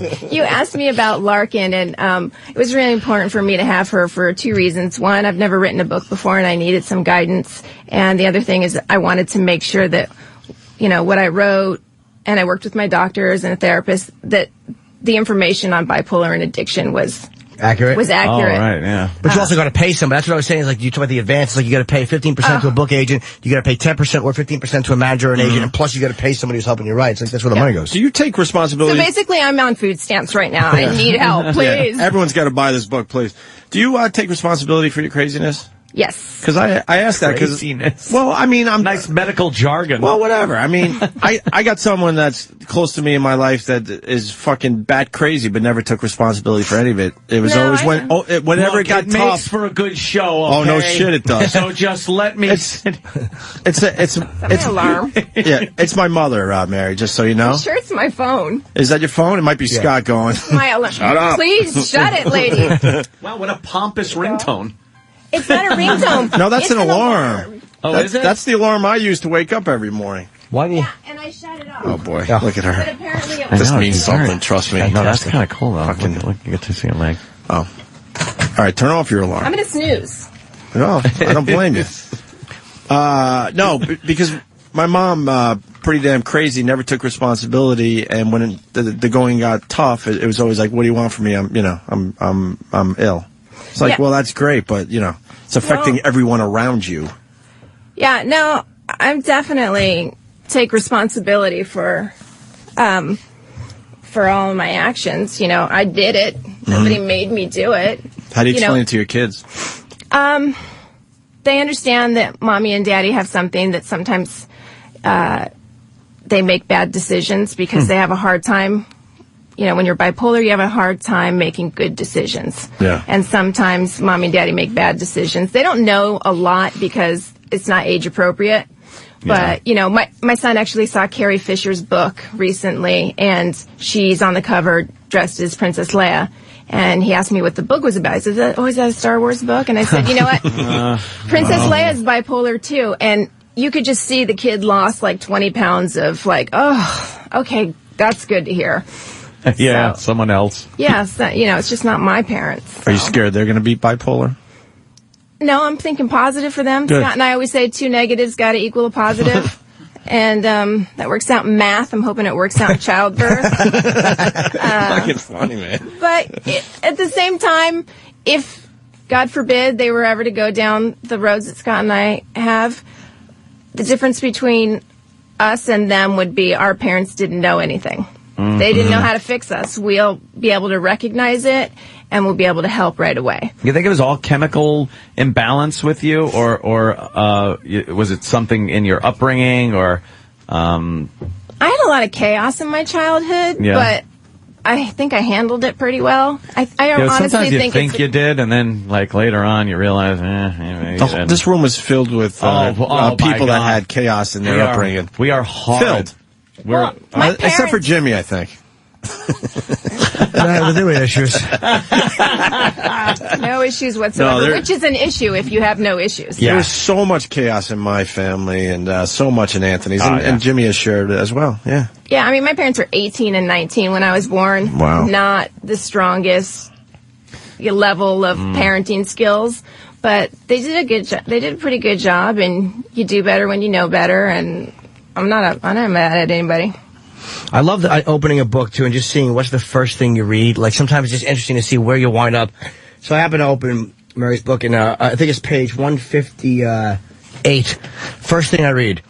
And then there was the modeling trip where I got cripplingly drunk at an airport bar in Atlanta and surfaced at a Coke party in New York City. Cripplingly drunk. That's how you know a book is going to be really interesting, when the first fucking thing you read is a blackout that covers, I guess, at least a plane trip. Yeah. I'm surprised I remember that. There was a layover, which I didn't used to do well on layovers or delayed flights, because there's always a bar sitting next to your gate. I'm like, well, I'm going to waste some time. And then they're like, it's another hour. It's another hour. Oh, I'll waste more time here at the bar. And I made a lot of friends at the bar. Did you ever miss a flight? Yeah. And I made a lot of friends, and I was in coach, and they were all in first class, and they traded their seats for the people that were around me in coach so we could keep it going. They gave up their first class. That's how you know a woman is fucking hot. All right. Yeah, Yes. that's because you're hot. That's what. None of us are getting that deal. I've actually had the airline remove me from first class because I was visually unpleasant. A more attractive person in coach that they wanted to bring. Yeah, they've actually given me the fucking 2 seats in coach for someone with a better jawline than me in first. Wow. Yeah, Scott and I've been removed from a plane before. Oh, really? You have? Yes. For intoxication. Yeah, it's for what you would guess. Arguing, or was it being visibly drunk, or was it being disruptive? You know what? I don't even call it either of those. I just spilled champagne all over his pants, and so he took off his pants because he got to air them out, and that's not a good look for first class. Yeah. I mean, he wore a blanket as a skirt, but still, not a good look. It's probably a good look for him. And we hadn't even, they hadn't even closed the door yet, and this is already. Okay, get out. We've Once had enough with you. again, by the way, Right? late plane. See, always the problem. Admirals Club. Yeah. Admirals Club. What airline is that? It's not United. No. It's American. American. Oh, is it? Yes. United is the red carpet club. Well, you made me just get Continental, so I go to the President's Club. Yes, I love all these important names just to sit there and eat crackers. So they fucking make your shitty flight weight and flat Diet Coke. Perfect. It really is the truth. President's Club eats my ass. The President's Club. And Oh, they, great. and they got guards at the door, guards at the desk, guards at the stairway. Show your For platinum what? card. Show For your first what? class For boarding. what? For Melba toast. Yeah, exactly. And a fucking bag of chips.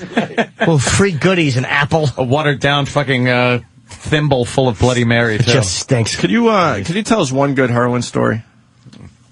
Whether I'm sure I can. how about one that just sticks out in your mind? Whether it's just you with somebody else, you and Scott, I don't care. Just one that really pops in your mind. Oh, God. There was one time when we were at home, and we'd spent a lot of time in our home, and Scott was drug hogging, and I got very upset about it, so we got into a huge fight, and the neighbors called the police, and we were leaving to go downtown to replace his drug hogging, and the police showed up, helicopter, whole thing, and they had us in handcuffs. And I thought, fuck, man, I gotta talk my way out of this. And I had the worst dry mouth ever. And there was a Gatorade sitting like 2 feet away from me, and I'm like, can I please have a sip of that Gatorade? Like, I want it. So I got to talk my way out of this, and I don't know how I did it, but I talked our way out of it. Did they give you the sip of Gatorade? They didn't give it. They're like, I'm sorry, ma'am. wrong I'm sorry. with them? Give her the Gatorade. They wanted to hear a talker Cottonmouth. They probably did. Funny. Yeah. Gee, that was some crazy. My lips were not wanting to prowl. Hey, this is just not what it looks like. Yeah. Were you guys scared you were going to OD? Or where that doesn't really cross your mind when you're in that state? No, I wore a heart rate monitor all the time. Holy shit. What? Really? Because we would shoot speedballs, and it's coke and heroin Jesus. together. And I didn't want to kick it, so I wore a heart rate monitor, and every time I would shoot up, I would watch the watch. It's like a tack. You didn't want it to go in the red. You blow your engine. And I would just watch it and be like, oh, I'm good.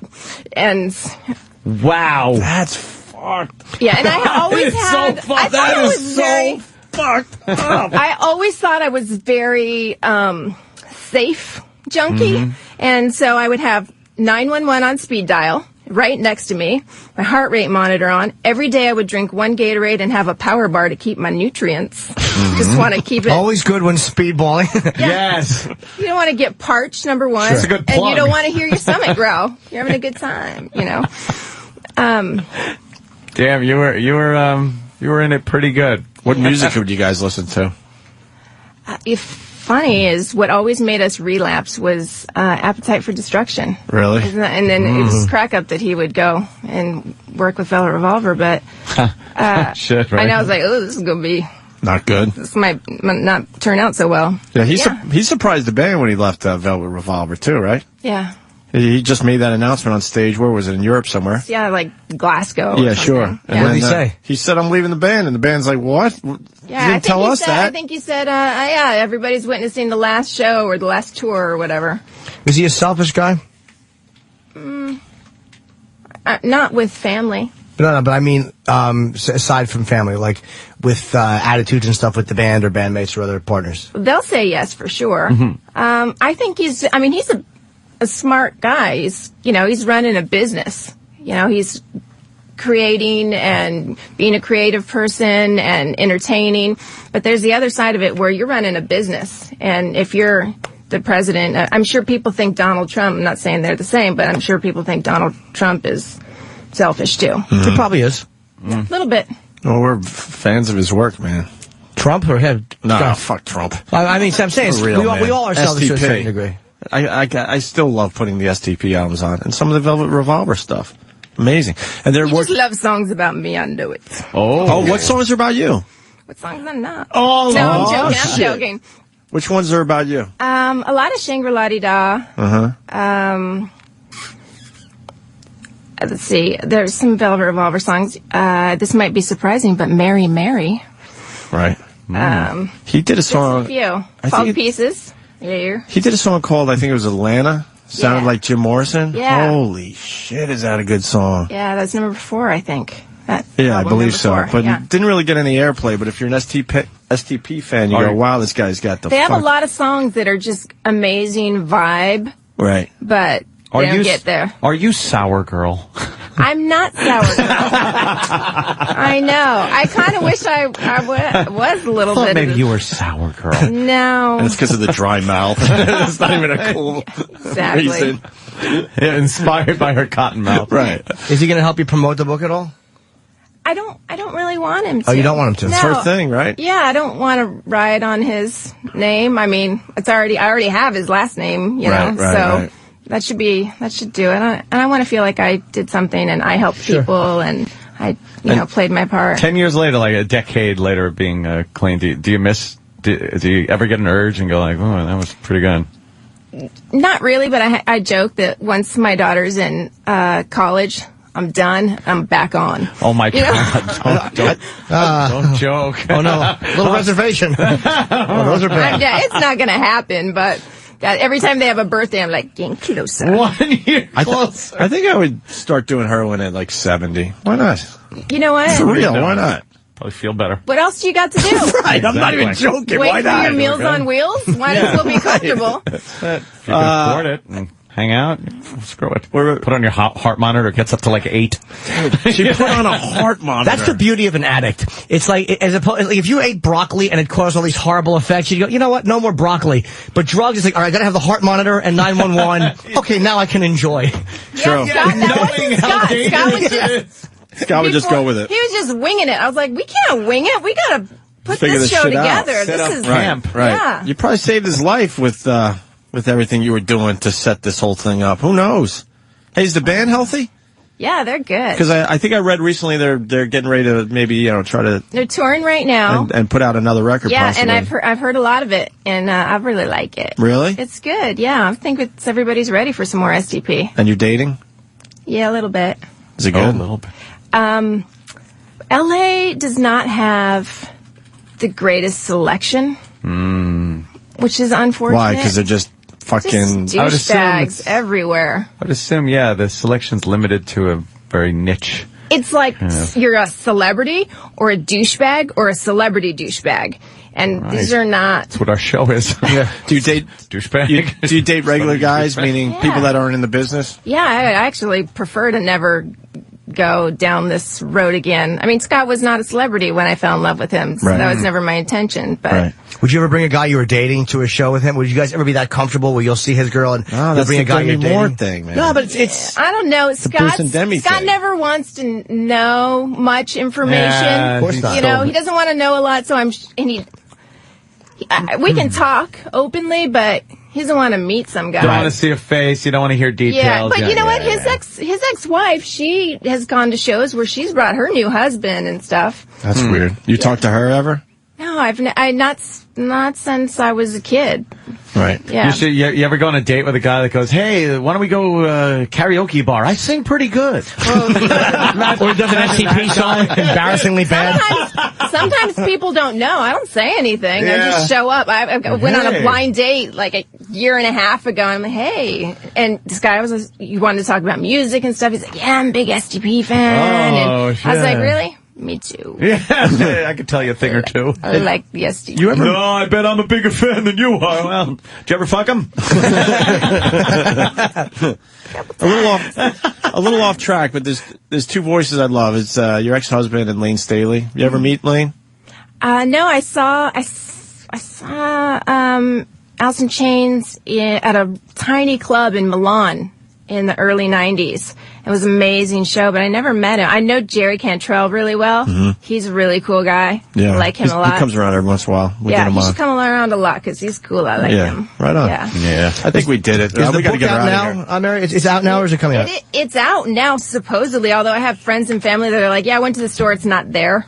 Well, I'm sure There's no way to sell books. They should be there. The book should be in the bookstore. I got to tell you, I read a lot of rock books, and I went through this pretty heavily, and it's a great read. It really is. It's refreshing because you're honest and very open in this book. You're not really holding back much. No, you know what? Some people live behind a smile and denial, and I don't see the point, really. That's not how I grew up. I grew up with a family that was like, whoa, this sucks. Whoa, I made a mistake. There's some wow moments in this book. You're going to be like, your mouth's going to be open like, what the fuck? The heart monitor. I don't even know if I wrote about that. Maybe. I didn't see it, the pages I read, but You said it here today.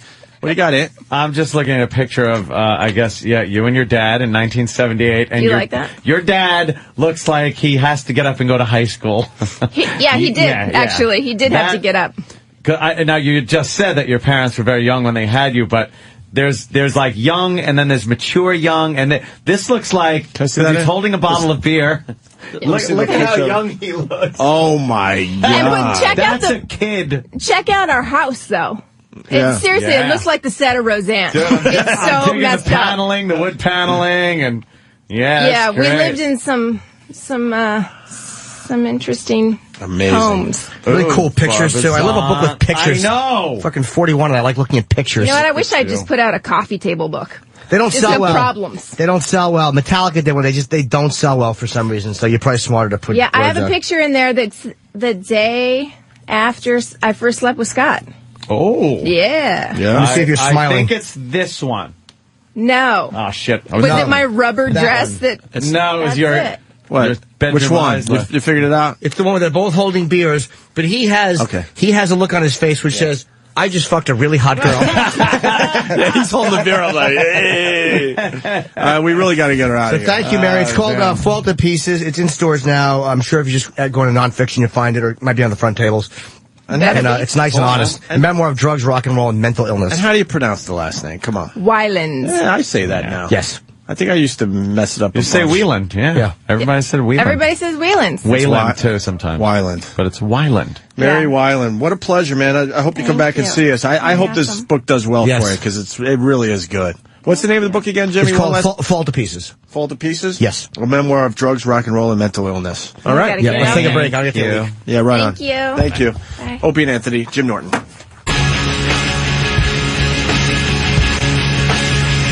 Man, that was a lot of fun. Yeah, she was great.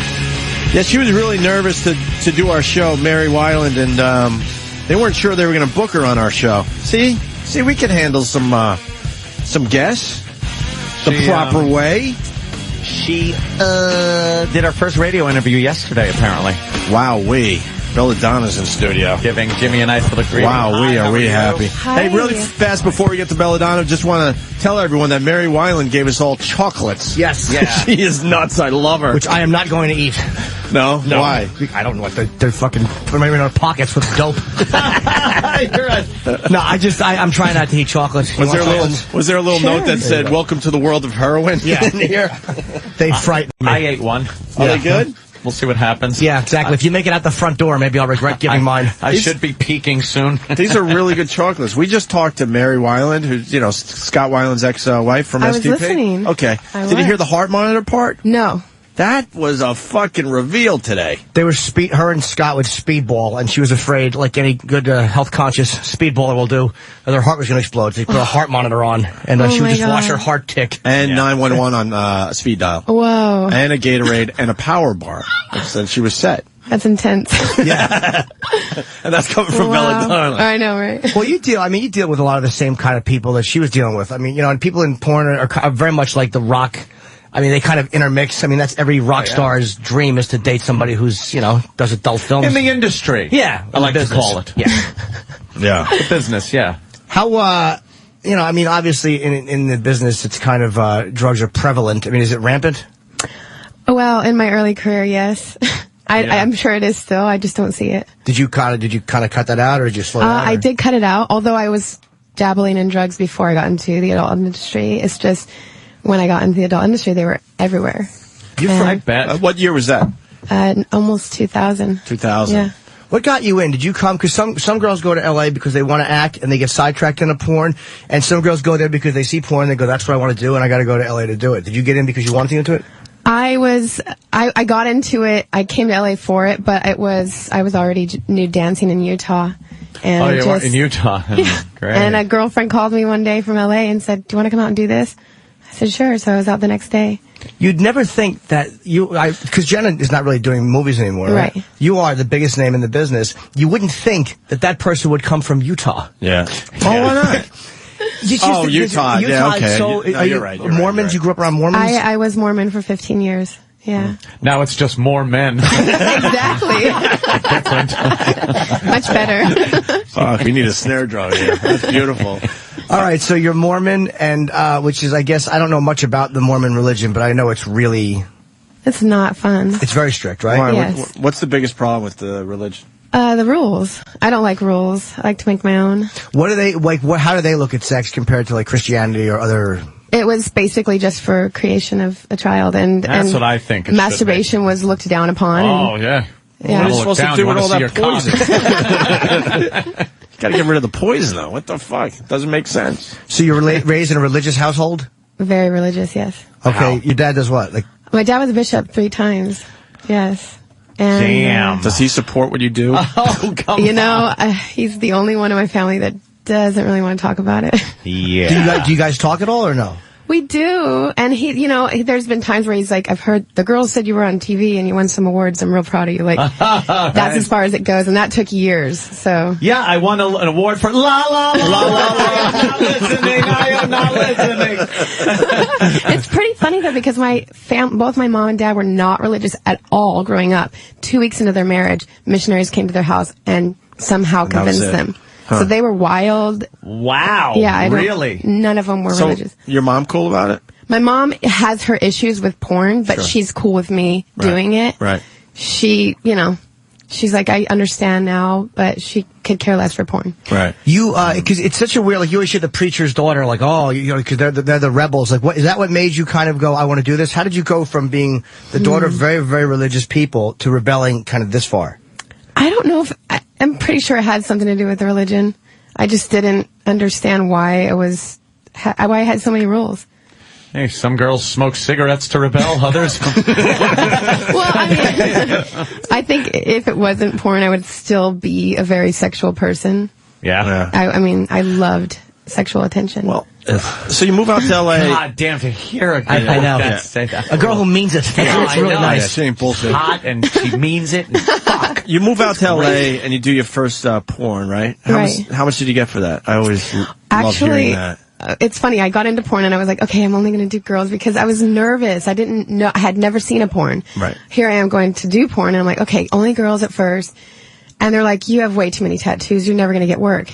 And so the first scene I did was a boy-girl. I don't know if I'm allowed to say. Oh, yeah, anything you want. Anal. Anything you want. Anal, That was the Okay, first, good. that's how you started? First scene ever. I'd never even done anal sex in my entire life. Talk about jumping in the deep end of Yes. the pool. I think I got paid $1,600, which isn't much, actually, for a first time. Let me tell you, you would never done anal before. Never. Not even in your private life, Not honestly. even. I tried once and it was like the tip and I was like, oh, no.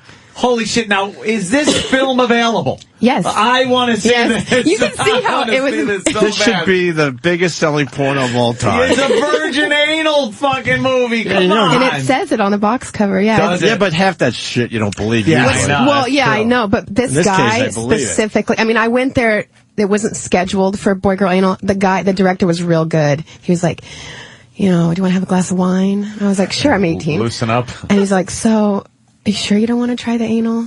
And I'm like, I don't want. And Here, he's have like, another glass of wine. I'll give you an extra $300. And I'm like, my agent's not here. I'm like, okay. Who was the guy you had to Thankfully, sing it with? was Chow Ming. The actor. Very little known porn actor. Lexington Steele called out sick. We have the agent fella. Yeah, officially, you still haven't done anal. It wasn't luckily for me, it was like a really slow. They were very careful with me. Really? Yeah. I think if I didn't have that, I probably would have never done it again because you need to ease into that. Can you tell in the movie, like, do you make some expressions that are kind of like, you know what? I haven't seen it for a really long time, so I don't remember for Can sure. we find that anywhere? It's called Real Sex. I know Danny's R-E-E-L or R-E-L? R-E-A-L. Real Sex with Bill Whitrock, and I think it's number 13. I could be Bill wrong. Whitrock. 31. There you go. Oh, it's awful pictures. No, Are these the great pictures of it? Oh my God. Don't worry, they're great pictures. Like you can see all the baby fat. Oh, that's adorable. I was so excited that someone wanted to see me naked. You have no idea. Really? Yes. Are you kidding? I did not grow up I was never I would always wish that guys would look at me and all that, and no one ever did. And Well, they look at you now. So That's this is the most amazing part of that story for me is that you had never seen a porno when you actually went. So what was the leap? Like you were dancing, you said I wanted to dance? Yeah, I was nude dancing in Salt Lake. And what made you say I want to go to adult films when you hadn't watched them or it wasn't like I was going after it. It was the girl calling me saying, "Oh, I'm in LA. I'm doing this myself." Okay. I knew her, and it just sounded exciting and new. I want to go to LA. Ooh, what's this? And modeling, fun, like. I just didn't even think too much about it. I just did it. And you were 18 when you did your first? Yes. And how old were you the first time you actually just hooked up with a guy? 14. 14? Okay, so you had 4 years. And I was promiscuous. Yeah? In those 4 years. It wasn't. I don't think it would be a big shock to those who knew me. Hey, Belladonna's cool. Yeah, it's amazing. I like to me. this Belladonna. It's an amazing leap for me from like a really religious to being so comfortable doing that. Why would that be a leap? I don't. I'm very kind of like, that story. Kind of. I'm not surprised. It's almost like you've heard that story before. It's like almost the reason why. I just hadn't heard it coming from because Utah and Mormons, it's like such a It's kind of a mystery to most of us. You just hear about they're really strict out there, and I don't know much about their religion. It wouldn't surprise me if there's Christian. There's some guy that's going to be next to God. How's it go again? Well, they believe that, you get What's your... his name? I tried not to listen too much. You were busy. I mean, literally, it's funny because when I did go to church, I would beg my girlfriends that weren't in the church to come with me because it was so boring. Yeah. And then rumors started that I was a lesbian. Oh, shit. Yeah, and I'm like, I'm kind of bisexual. You know what I hear? The Amish give great blowjobs. True? I don't know. But it's a regular guy that's now going to be next to God. Right. Die. They get their own kingdom. How's his name? Help me out. Yeah, is it Joseph Smith? No, I don't know. Something Smith. It is something Smith. Yeah. Joseph Smith. Yeah. Joseph Smith. Yeah. Right. Okay. Old Joe Smith. And you're dancing like a lot of at Club Rouge, which is where in Long Island. It's Maspeth, Long Island. Do you guys know that place? That's Queens. No, Maspeth is Queens. Queens? Yeah, that's Queens. Yeah. Oh, what a dope! My Bubba lives there. I don't. I want to come down and see Belladonna. Yeah. There's one other thing I want to ask you. Political correctness. This sounds crazy when you're talking about porn, but it's affecting everybody. Like the radio world, they're sick of us talking about. But what has changed in the porn world with this whole political correctness thing? Like you said, when you first started in porn, there was a lot of drugs, and the girls were on drugs. It's obvious when you look at older porn tapes. What other things have come to your business as far as political correctness goes? Oh, I don't know. More testing? Well, I encourage that. Well, yeah, that's a smart thing. I'll tell you what, when I first started doing porn, there was only testing for HIV, which was ridiculous. Well, I mean, I'm happy about that one, but there's so much other stuff that goes around. Why not test for that, too? Yeah, what about lonely old chlamydia?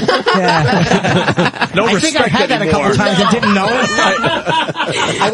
It's funny because guys don't know it. No. Girls know. I was pissing and it was really uncomfortable. You want to talk about unpleasant. Were there a bunch of men around? Yeah, I couldn't get rid of the erection. No, I was peeing and I called Dr. Steve because I was in a relationship at the time and I had strayed and it was burning but there was no pus. Oh, God. Yeah, I'm like, could that have been chlamydia? I don't know what it was, but I took some stuff and it went away. Good old Dr. Steve. All better now. Dip your dick in some of his wine. I'll show anything. Wow, you got some nice boobies. Oh, thank you. Yeah, very nice. That's so. How'd you get that? You're good. He's the fucking best. Oh my God, I'm so shy. It's good. You're natural there, right? It's all natural. No, yes, I'm still all natural. Yeah, that is fantastic. Well, good for you. Wow. There's no need to fucking distort beautiful tits. That's one of my production company when I direct. I only hire girls that are all natural. Yeah. As far as boobs go, I can't. We call it the ka-choom, ka-choom. When the shirt comes off. And it bounces. And it gives that natural bounce, not just sticking out of fucking... No, I agree. Cockeyed fucking nipples. Isn't that horrible? Yeah. No. It's a shame you see girls... Shit, now you're naked. You. Oh, good God. Wow. Oh, I remember the day. You have a nice Look at how shirt. small my butthole was. Yeah. I always look at it and I'm like... so big so fast.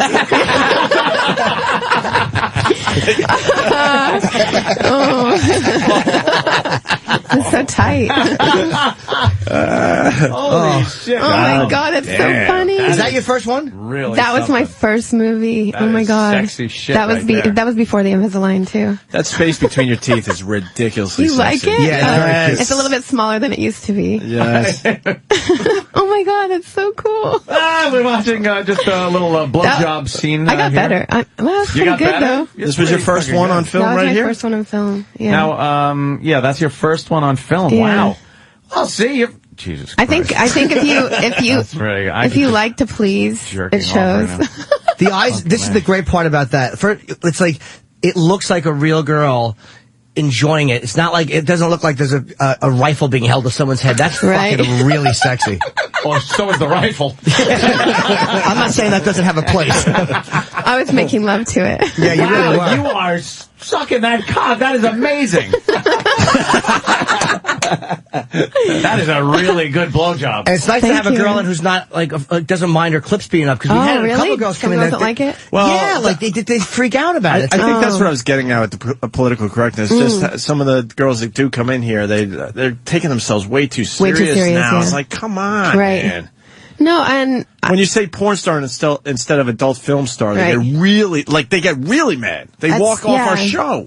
But are they like contract girls, or I mean, because we've had the best of the best. We call them fuddy duddies. Yeah, because like I think like a lot of girls like myself who do gonzo type porn, you don't care what you're called. Right. Yeah, you're just fun. That's what you're doing. Yeah, that's right. Yeah. Fun girl. That scene is fantastic. I'm so glad because although I was a lot. I wasn't as shy in that one because there was just two guys there, but the more people were on set, I was a little bit more timid at a little more first. shy. Yeah. You're fuck, what was I going to say? Technique? No. Yeah, it really is applause worthy. No, I had a question. I forgot what it was. That is I guess that tends to distract a person. Yeah. None of us have fucking That's a really blood left in our loving heads. blowjob. That's fucking, you don't see that. And that was the first one to ever be inside Oh, no, my now butt. he's licking your pussy. Here we go. Uh-oh. What's going to happen now? You know what I hate is when I don't like the way guys in porn eat. Well, sometimes they just. You know why? It's like It's all about visual things. Yeah, I know. Sometimes you just want to fucking cover the whole mouth over there like a plunger. Yes, exactly. Yes. It's hard to like cheat to like show the viewers. Yeah, you just want to like suck on it. Some of the shit that feels the best doesn't look the best in porn because, it feels great shooting inside a girl. Right. And then, you got to pull out and do the money shot. And then eating box like that, of course, you got to fucking get your whole face involved. My face looks like that woman that was attacked by the chimp after I fucking I swear to God. Fucking my eyes are missing. I fucking don't have a nose left. Let me say hi to Dan in Ohio. They're going nuts. We got Belladonna in studio, and she's right on. We love her. Enter belladonna.com. What's up, Dan? Hey, what's up, guys? Is Donna? Can you hear it? A little bit. Yeah, he's talking to you. Hello? Go ahead, Dan. Yes, I have one hand on the wheel, and I was just wondering if I could have you say, Dan, shove your fucking face in it. Dan, now. Shove your fucking face in it now. Oh, my God. He hit an abutment. Wow. I just got a request from my brother-in-law. Oh. Look at the requests are coming in. Could you say? For real. His brother-in-law requested that you fuck Jim Norton. Jim, you don't flirt with me too much. I like when you flirt with me. Ooh. Yeah, these two are friends. We're friends, I feel like, it's like, she's my friend, I don't want to be a This dick. is my wife's brother for real. Okay. We got great friends. I got Joe Curry. That's a stupid joke. You're his favorite porn star. Oh, that's nice. And he just wrote, tell her I love her and I want her panties now. Can we get that done? Do you want me to give you my panties? Yeah. Yes. For real. Sure. I'll make Kenny fucking FedEx the panties down to Philly in a second. I will do that. See Kenny off on the side of a road somewhere with panties on his face asleep. Sorry, GH. I make it to the state line. I'm not even kidding. I need your panties now. I have ice cream done. cones on them. Yeah? Yeah, I do. Oh, he'll love those. Okay. He said that you guys have spent a lot of time together. I hope so. Yeah. And we have Big A here, too. We do. We have a guy, he's a huge part of our show. He's literally. Yeah. He's not here it is. Here it is, wait. everybody. Oh, my God. All right, we'll get to the Big A in a second. This For the is first Big time A. ever. That was so... The anal scene. And it's slow. The head is going in. And this guy's doing it nicely. He's not being a piece of shit. Luckily. He's kind of pushing it in and pulling out like a real slow... Not working it like an oil derrick, which would have probably hurt. Because there are guys that try to hurt the girls. I was so nervous. Wow. Did you, before you did this scene, did you kind of, did you enema or did you do preparation work? This is the good thing I had a vibrator. Remember that.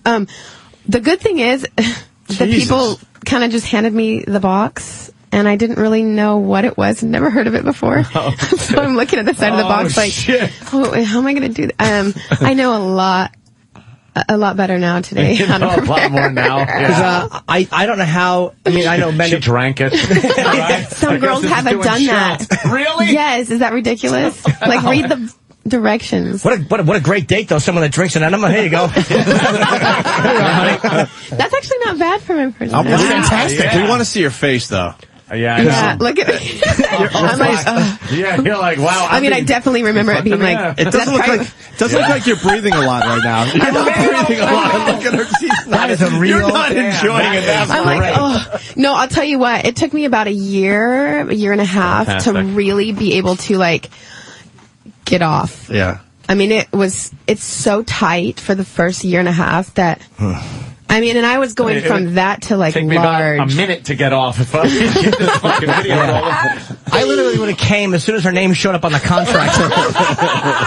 But this guy is I mean, it's a porn dick, but it's not not massive. Right. It's not like anything that And would he's kill not a girl. going balls deep. No, he was very gentle. What a gentleman. To me, that's sexier than a lot of what is done in porn. You like that? It's really hot. Yeah, 'cause it's real. Did you take a Sharpie and draw a line on his penis and go no further than this? Because he is being very considerate. It's like a chart where the kids draw over every day. You put like a different marker. Oh, Uncle Paul. Let's go to Brad in Cleveland. He's got a very good observation. Go ahead, Brad. Hi, Brad. So you bastards, you know, I don't understand it. I'm used to hearing just Anthony going goo-goo for the girls, but I got all three listening goo-goo gaga for Belladonna. This is crazy. That's amazing. Sexy hot. Yeah, everyone loves you. Well, she's so hot and sexy, but it's like a real person because that's what she really is. It's not phony. I like this is a real girl having fucking sex. I kind of like her. I like her smile. I like the space between her teeth. Thank you, guys. Like the space between her legs. Jesus Christ. And those fuck me eyes don't hurt either. No.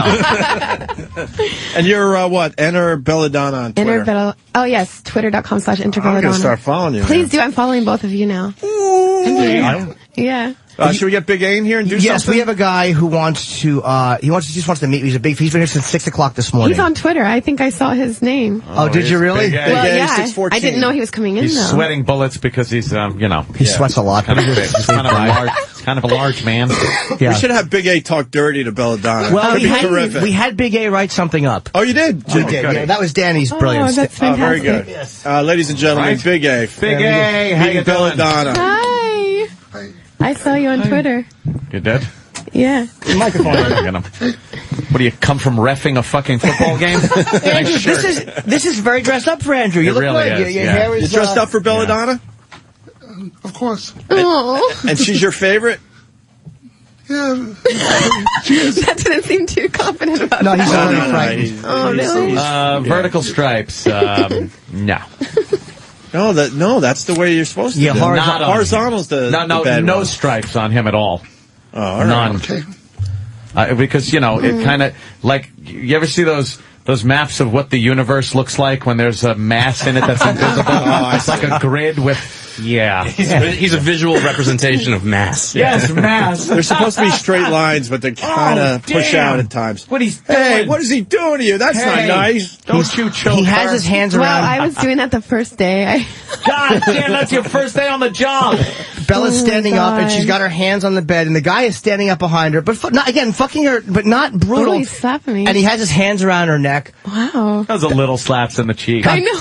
And the breasts are jiggling. I can't. That's so cool to watch. The only natural tits move like that. They're by the way. fantastic. Like I got to tell any of you guys. Yeah. What's that guy? By the way, only natural tits move like that. Thank you. Make sure you get that true coat. What's that guy doing nowadays?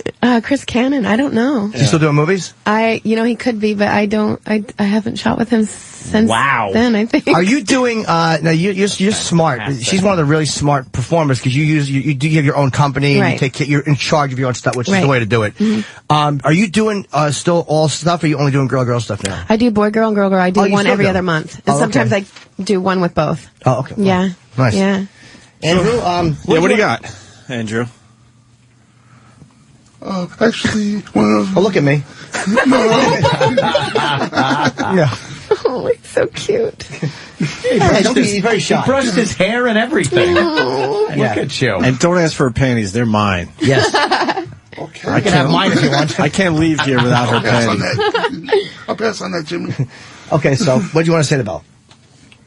What are you doing? First of all, tell her what you're doing. should I ask questions first? Or? Holy shit, you wrote something down? Can we see your handwriting? Quickly turn it around. It looks like something I saw in Forensic Files last night. Holy shit. That is the writing they find. It's the next clue for where the next body will turn up. Yes, look at it. Holy shit. Oh, that's so sweet. Okay, good. What did you want to ask Bella? We told Andrew because he's going to meet her. He's going to be nervous. So, like, Danny said, why don't you write up a list of questions for Bella and things he can ask her? The first question is, do you rather direct or act in movies or both? Both. Oh, one-word answer. Nice. Well, he gave her kind of multiple choice. Yeah, it was kind of a multiple choice. He didn't say follow up or show won't work. Good question. Okay, question number 2. Right. I think it's not like she makes it deep. She's beautiful. It's fair. Why do you like doing black guys so much? Why do I like doing black guys so much? Because they're sexy. Oh boy, sorry, Aunt.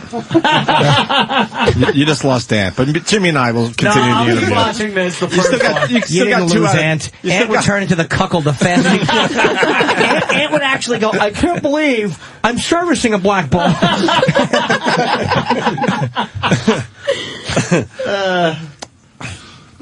Do you rather do girl scenes or boy scenes? Both. Okay. How about wait? How about a follow-up question? That's what interviewers do. So you got the initial question, and then you got to do a little follow-up on your own, or read the next question. Wow. This is belladonna. This is not just some porn. Yeah, it's the biggest. She's the biggest in the business. The biggest. You have her ear. You have her ear. Yes. Oh, her ear. Yes. Holy shit. Sorry, Jim. Yeah, I heard wrong. Wait. Do you know how to squirt? I do, with the right tools. Oh, we did that for Big A once. Big A likes squirters. Which is the right tool? Well, it could be fingers. It could be a dick. Well, anything but your cock, Andrew. Didn't we have someone spraying Andrew's face once? To hatch it away. It was Flower Tucci, I believe. Yeah, she's You know who? She got on all fours and went off like a fire hose. Yeah. Looked like civil rights footage. Yeah, kids run through her in Harlem in the fucking summer.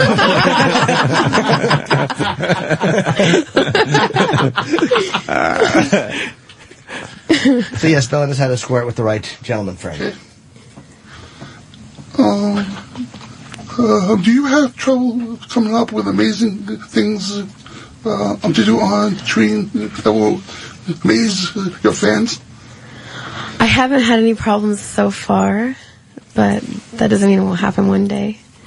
What do you consider amazing, Andrew? I'll help you.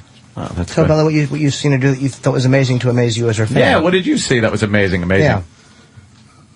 Just always trying, to push the limit and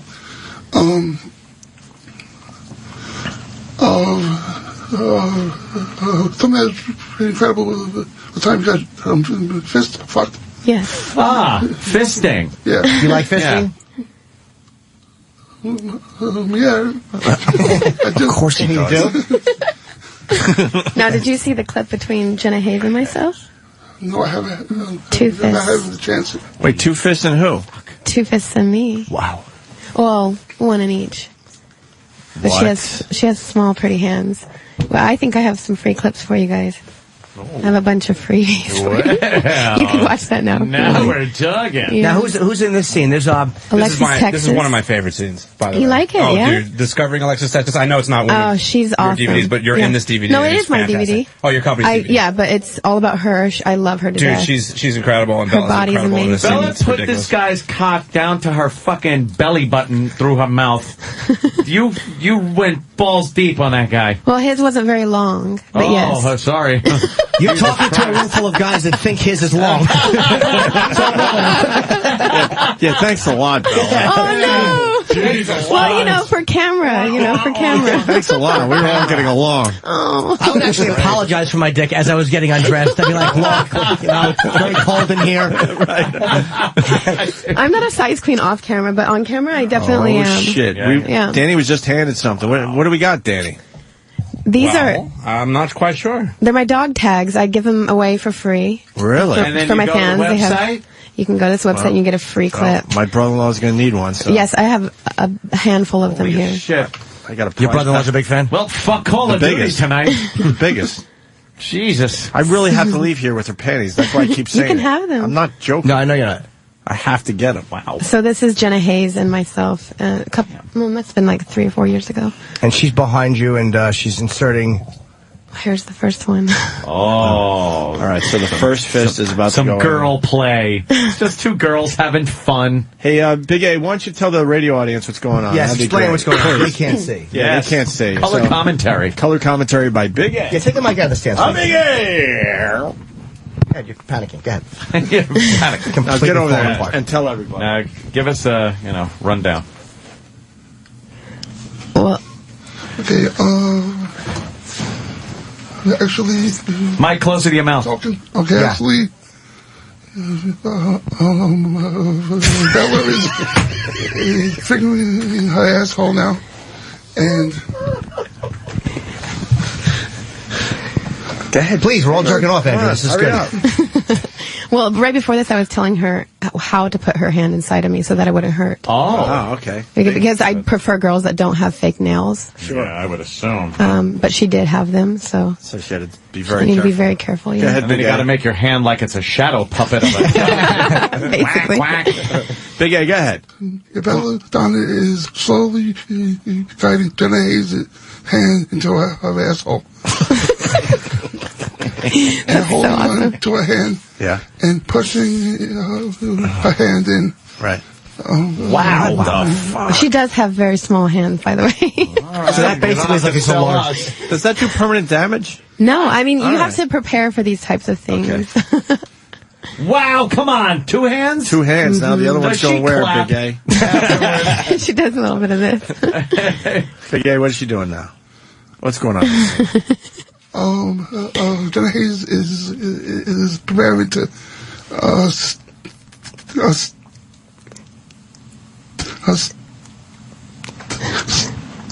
Well, forget it. It's stick done it in. now. Jesus Christ, they're on the bus going home. Everyone came. It's done. So she's preparing to what? Jenna Hayes just did what? started 2 hands into her asshole. Wow. No, she doesn't have 2 hands into her asshole. No.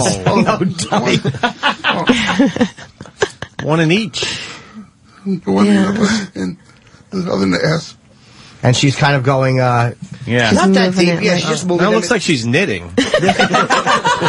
It does, actually. Thanks. You know, what's so great about Jenna Hayes is that she has such a filthy mouth, but she doesn't look like she would say the things that she says. Really? Oh, I don't know why I didn't have the audio up. Stretching in your ass like that. Yeah, you fucking slut. You like to have all your holes felt, huh? Dirty little bitch that you are.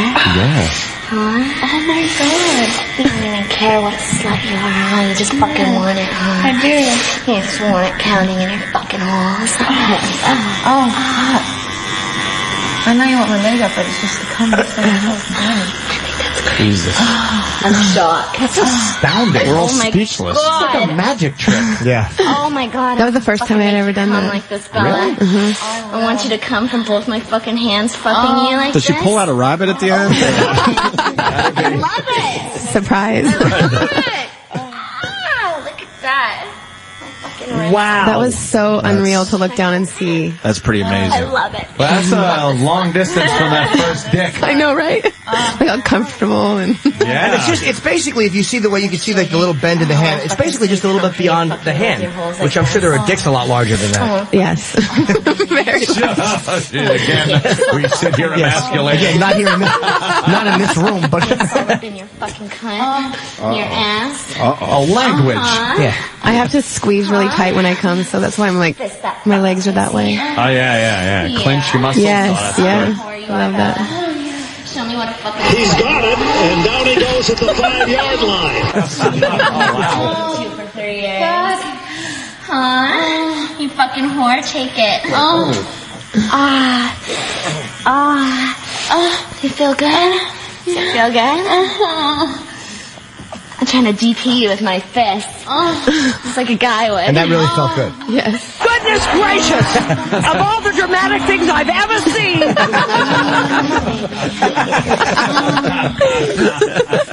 Yeah. Oh, fuck yeah, I can see It's all about the way you do things, you know, I feel your think. pussy clenching on my fucking hand. Huh? You fucking gonna She has a come? vibrator on You her own fucking clit. whore? And I had to use my own fingers. Did you like her talking to you that way? I do. I love like her this. dirty mouth. Like, oh, Huh? Fill every one of them up. she's so good at dirty talking. Yeah, she's pretty good. She keeps going. Yeah. A lot of times you peed her out and go, I don't want to keep her There's peeing nothing myself. worse than when you're like, yeah, do you like this shit? And they're like, yeah. And you're like, Pussy. happy to hear it. Did I ask you if you like this shit? How much on a scale from 1 to 50? Come over my fucking hands. Kevin got confused. He thought you said, while you're up there, can you tie my tubes for me? No, Kevin, that's not what she said.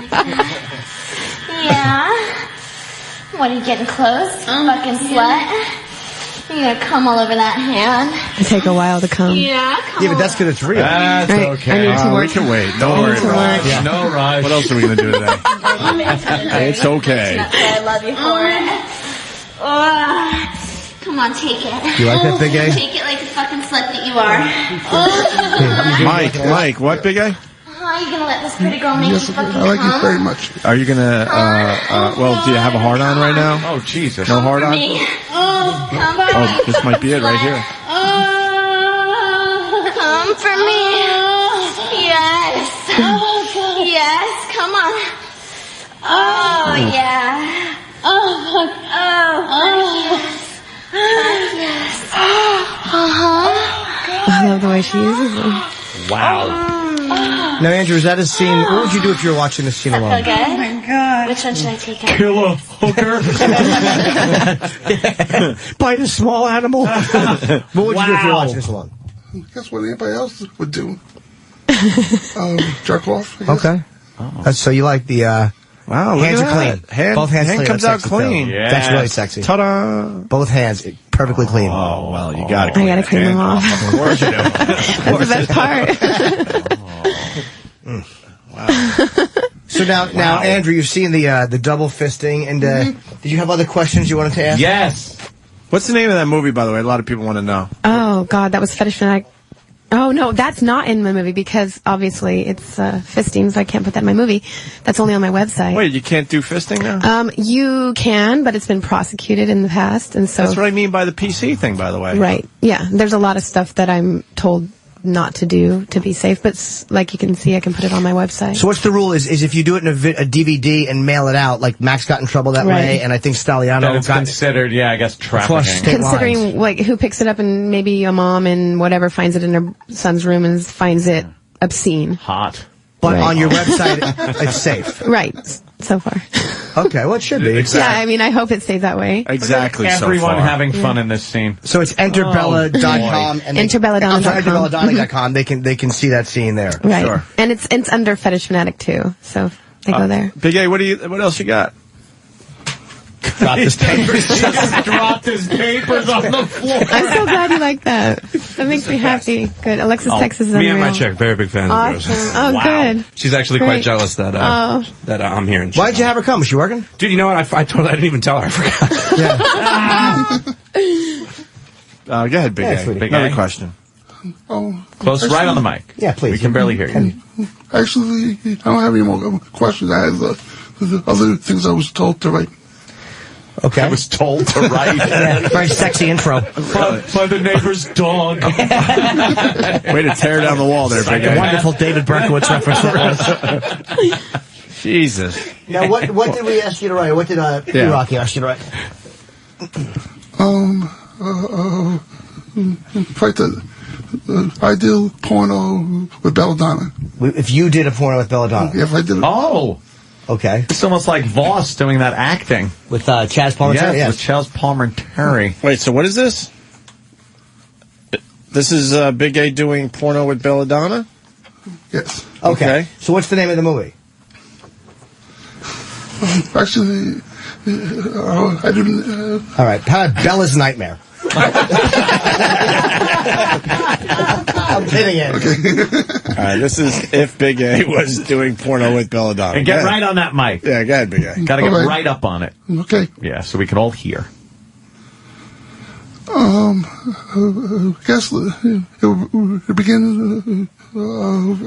We meet in a bar and begin talking and hitting it off and getting friendly. And What year do you meet in this bar? 1950? And I'm an investigator, see? She was a lovely dame. She had a gap in her teeth. We hit it off. Nice pair of stems. We begin hitting it off. Hitting it off. I ask if they had pretzels. They say no, they only have nuts. I know. We meet at a bar, but they only have the dinner menu. Hitting it off. I'm sorry, I apologize. We asked go you. ahead. Andrew's trying to not be a piece of shit. He's trying to write actual scenarios. My fault. Go ahead, buddy. I apologize. That was disrespectful.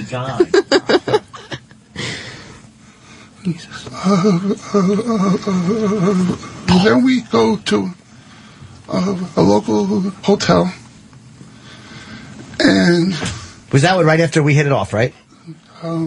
yes, Okay. and You forgot to mention you take the subway to use your Metro cards? Jesus Christ, what happened? I asked the cabbie for a receipt. He says the machine is broken. I say I need it for tax reasons. Fucking lunatic. Then what happened? I'm sorry. We're all getting the sexual tension here. I'm just Right. trying to relieve it. Good. okay, that's what you're trying to. Fair Smart ass I'll accept it. Fair enough. You earned it. I'll give Big A rules. Okay, we go to a local hotel and begin kissing and do some foreplay. What kind of foreplay, Big A? Actually, we had that licking and sucking my nipples. My nickels? I'm sorry. Licking and sucking my nickels. That's all he is doing. Oh my God. Go ahead, Big A. Go ahead. Let's say Big A nipples. exclaims. I know. And then Big A says, Let me have a Diablo sandwich and Dr. Pepper. I put my stack of dimes in her. All right, go ahead. This is great iced tea.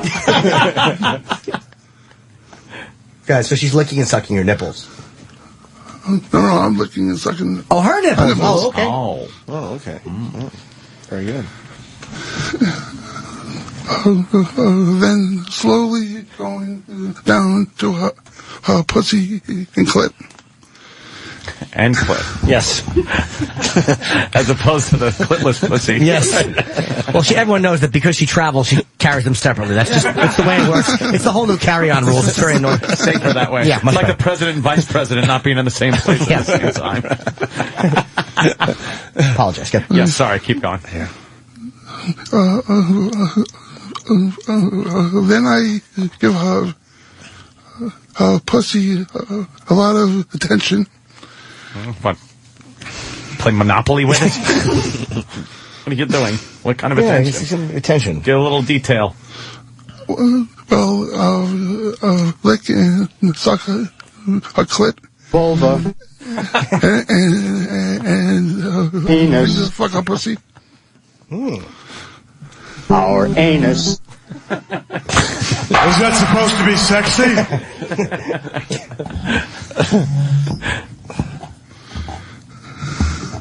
And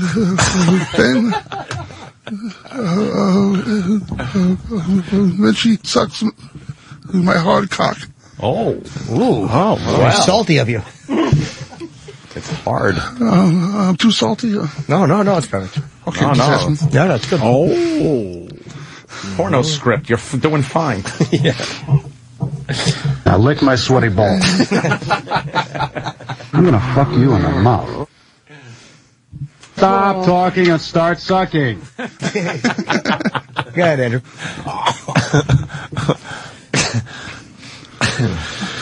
And then I would bend her over and fuck her behind hard and fast. Well, you're bending her over, you're fucking her hard and fast. Madonna doesn't know what to say or The do. film doesn't fly off that reel after that and go chicken, chicken, chicken. You're not done. Well, it's like a really old film. As soon as he starts fucking around the ass, just goes the end. All right, so what happens? You're having sex? He said, Oh, yes. I can smell your cunt. Oh. Would you? Put the fucking lotion in the basket. Sorry, Andrew, they're kind of giving you the business via sound Yeah, clip. a little bit. Giving you a All little right. teasing. Go ahead. So now what happens? You're fucking her from behind. Then, cast the a load of become on her face. Of becoma? What? I said blow a load of cum in her face. But you're fucking her from behind. So how does this happen? Exactly. Now run us through, because that's the money shot. This Right. is the big ending. Right. So you can't just gloss through it like you did the rest of it. Yeah, unless you Give us plan some on- detail. Hey, here's how it goes. You're fucking her from behind. Where are your hands? What are you doing? How do you pull out and spin her around and get it on her face? Unless you're going to ricochet off the television. Okay, I'm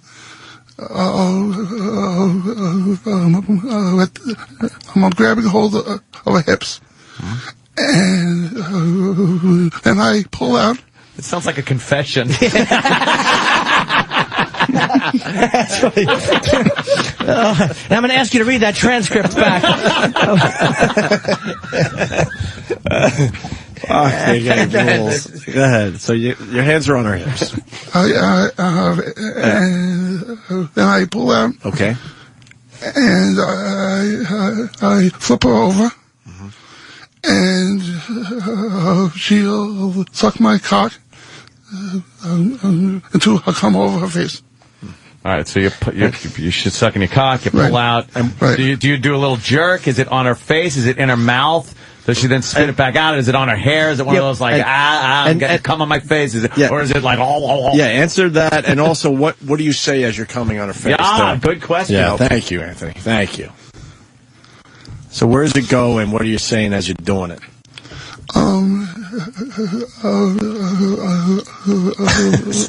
Goes in her mouth. She swallows it. But what are you saying as she's swallowing your goo?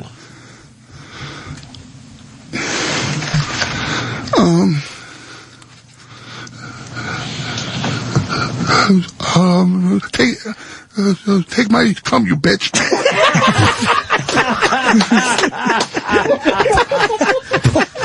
Show me how you suck a guy's cock. The last time I'm going to ask you. Why so mean, Andrew? Holy shit. And then someone just writes, that's all, folks. They were just hitting it off at the bar. Yeah, you have a nice chat. You You were all nasty. Yes. Get all nasty Yeah, at the take end. that cum, you communist. Why so mean? Holy shit. Why the anger, Big Yeah. Ed? Yeah, what happened? You guys are having a good time. Now she's a bitch. Are you trying to be mean to her, or are you just trying to be dirty and dominating? Yeah, trying to be dirty in a dominating way. And now that the act is over, where's the ideal place that you would bury her? If this case isn't solved in the first 48 hours. Right. Are you nervous talking to Belladonna? Of course. Big fan, right? Yeah. We have one of our interns, by the way. Which one of the creepy interns in the red shirt just keeps peeking through the curtain? Oh, you want to? Ghoul. Yeah, he just wants to see, I guess, if anything action in here that he's missing. All Oh, hey. Yeah. Hey, ghoul. What are you doing?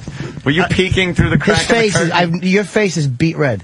I know, I'm nervous. No, I wanted to see how much he was sweating as he was reading that. That's why Belladonna's in studio and you want to see And you Andrew want to see sweating? the back of Well, I Andrew's was head. listening to make sure she still had her clothes on. As soon as they were coming off, I would be standing there permanently. I was just checking in. Oh, okay. Making sure. Are you nervous? Oh, man. Nah. He just 10 seconds ago he just said he was. Did he just say he was nervous? Yeah, he did. Because He's a compulsive liar, guy. No, that's the sign of relaxed. someone that's nervous. They Yeah. don't know what the fuck they're Are saying you nervous? anymore. Yes. Are you really nervous? No, not nervous at all. Why? What are you saying? I don't know why I'm red. What is that? You kind of look like you wet your head and went in reverse in a convertible 180 miles an hour. It just kind of... I'm not saying it's bad. It's just never seen anything quite like that. This kid loves being here. Loves this fucking Does he? show. He does, Oh, right? he fucking enjoys the hell out of it. I don't know what he does for the show, but I know he enjoys it. Intern. Doesn't do much. What do we ever know about that? All right. They come in, they freeload around for a while. We sign a paper that says they could fucking they get a got job, I credits or guess. something, and you never see him again. You don't see him again. No.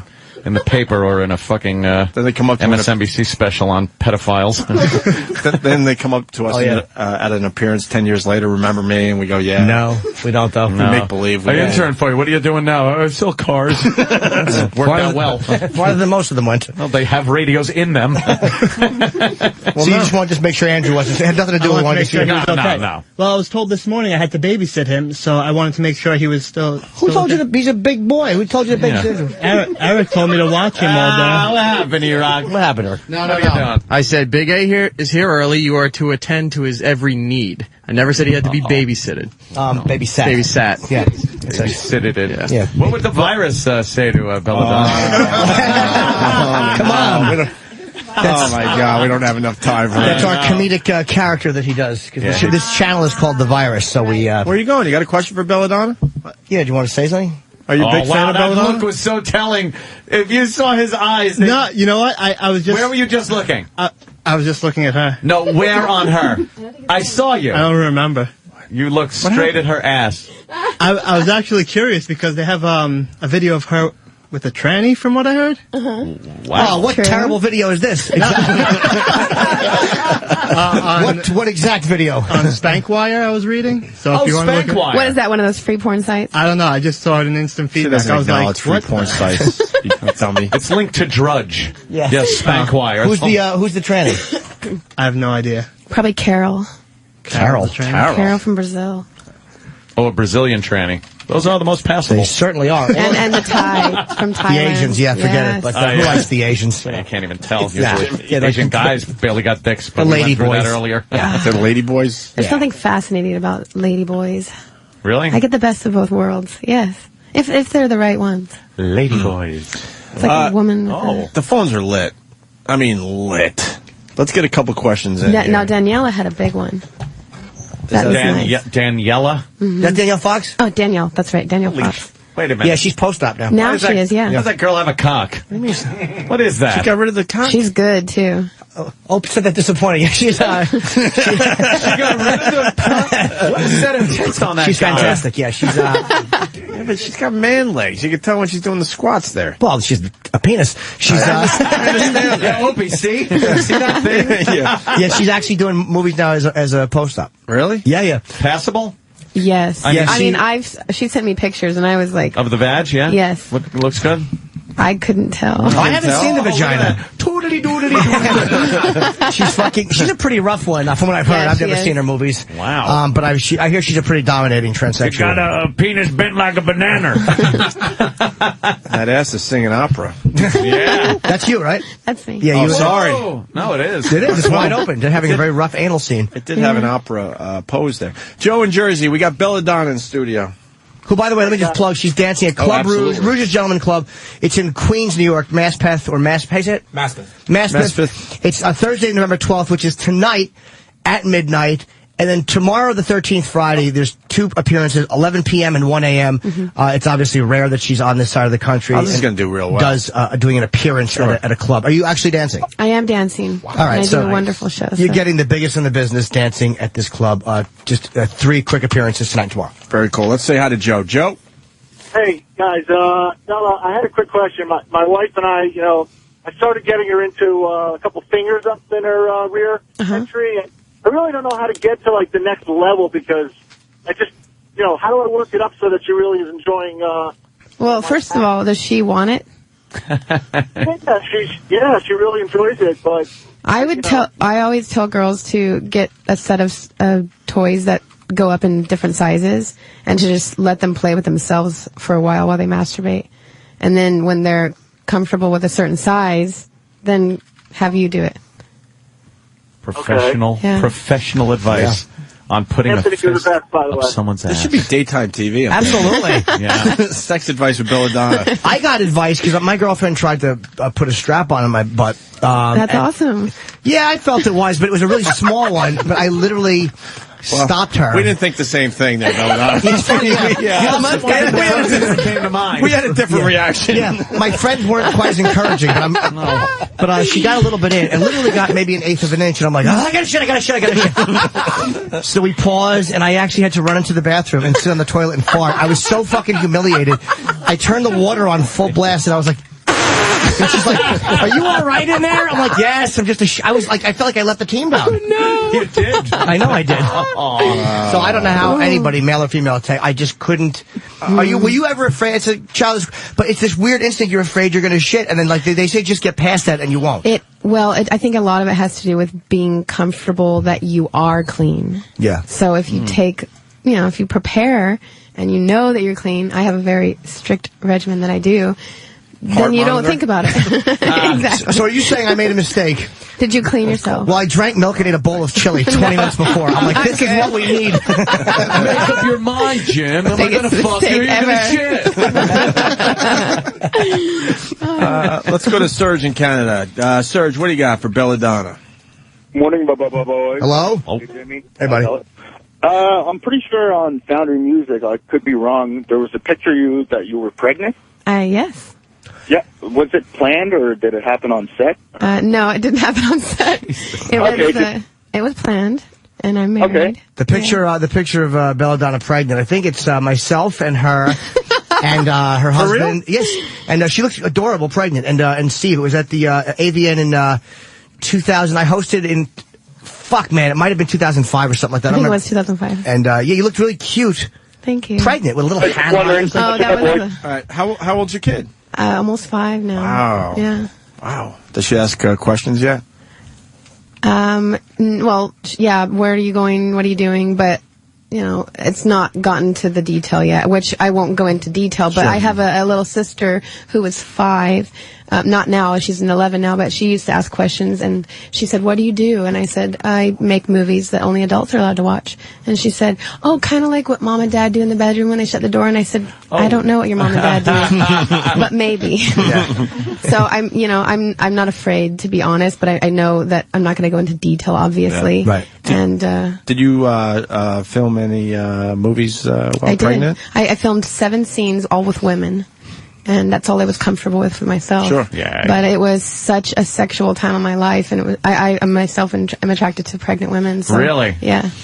And I did actually have 2 girls in porn come to me during their pregnancies and wanted to shoot scenes with me. So I shot with Brianna Love, who's a really big name girl, and Bianca Purehart. Both of them were in about 6 months pregnant. It was very sexy. Holy shit. Do you know who I always loved? We had her on the show quite a while ago. I don't even know if she's doing movies. She gave really wonderful oral treats. Do you know Inari Vox? I do. She's still doing movies? I'm not. I don't think so. And I never got to work with her. I've heard amazing. Yeah, she was lovely. And you got other calls too, I guess. Creepy guys, are they? Well, let me see. This guy's girlfriend's ass is on your website. Oh. Q in Ohio. Oh, yes. Hey, what's going on? Hi. Yeah, I got to see Belladonna at Fort Wayne about a month ago. It was so fucking awesome. I ended up going to both goddamn shows that night. Oh, really? I mean, if you guys get to go down, meet Belladonna, fucking great show. I actually saw Jim like 2 weeks before that. So, like, favorite porn star, favorite fucking comedian. I got to go see you in a month's time, like right on my birthday. You saw me three months before Bella? Yeah, Isn't it unfortunate you didn't see us in the same film? Wouldn't that be nice? Wouldn't that be nice for me / terrible for her and sales? Yeah, so that was fucking great. You know. Yeah, I remember his And- girlfriend. They Yeah. got her butt out. Oh yeah. Yeah. Her And her tits. tits and ass on the website. It's fucking awesome. She has great assets.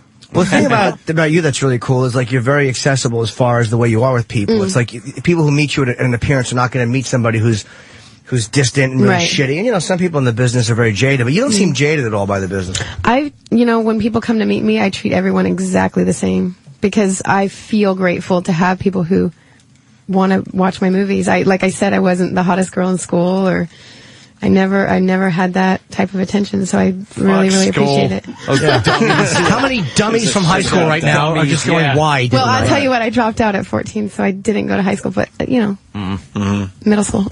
Yeah. But I'm happy that I'm where I'm at today, and I don't have a high school education. The business ruins a lot of people. I mean, it's a very harsh, unforgiving place. I mean, a lot of people get turned out and sent away depressed and miserable, and it's like very few actually make it to a level where you really legitimately are a famous person, legitimately making a tremendous amount. You know what I mean? It's like stardom.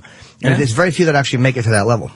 I have a great support system, and someone who loves what I do. I think that makes a big difference. Yeah. You know, having a husband who loves watching you.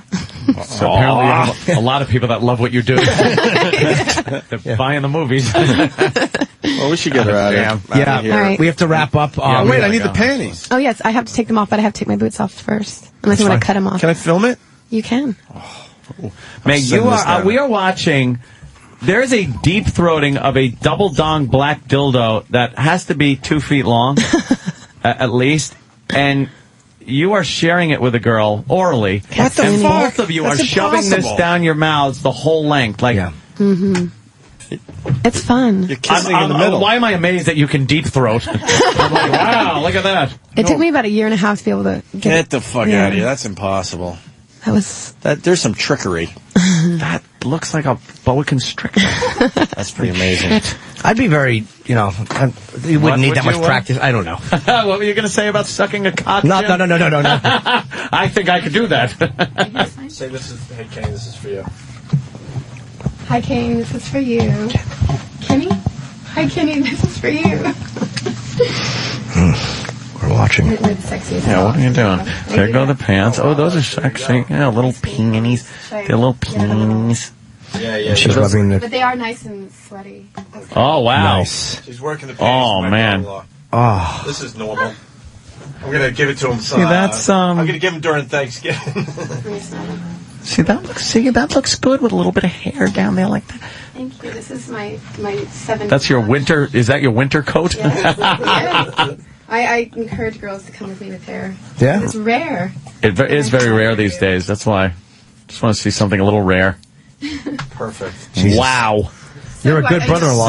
I just want to say, after a while, after almost 11 years being in the business, things get boring, so you want to keep it fresh and exciting. So you grow the hair in sometimes to keep it just different. I love, smelling a girl's bush and just rubbing my face and it's nice and soft, opening it up, and then for the present. She stunned me for a minute. Like, I felt like I was stunned. I was staring at her like, wow. I typically don't like hair at all, but on you it wouldn't matter. Like, I wouldn't care what you came to the table with. Yeah. I can understand where you're coming from, because there is such a thing as too much hair. Too much, yeah. I got a wig.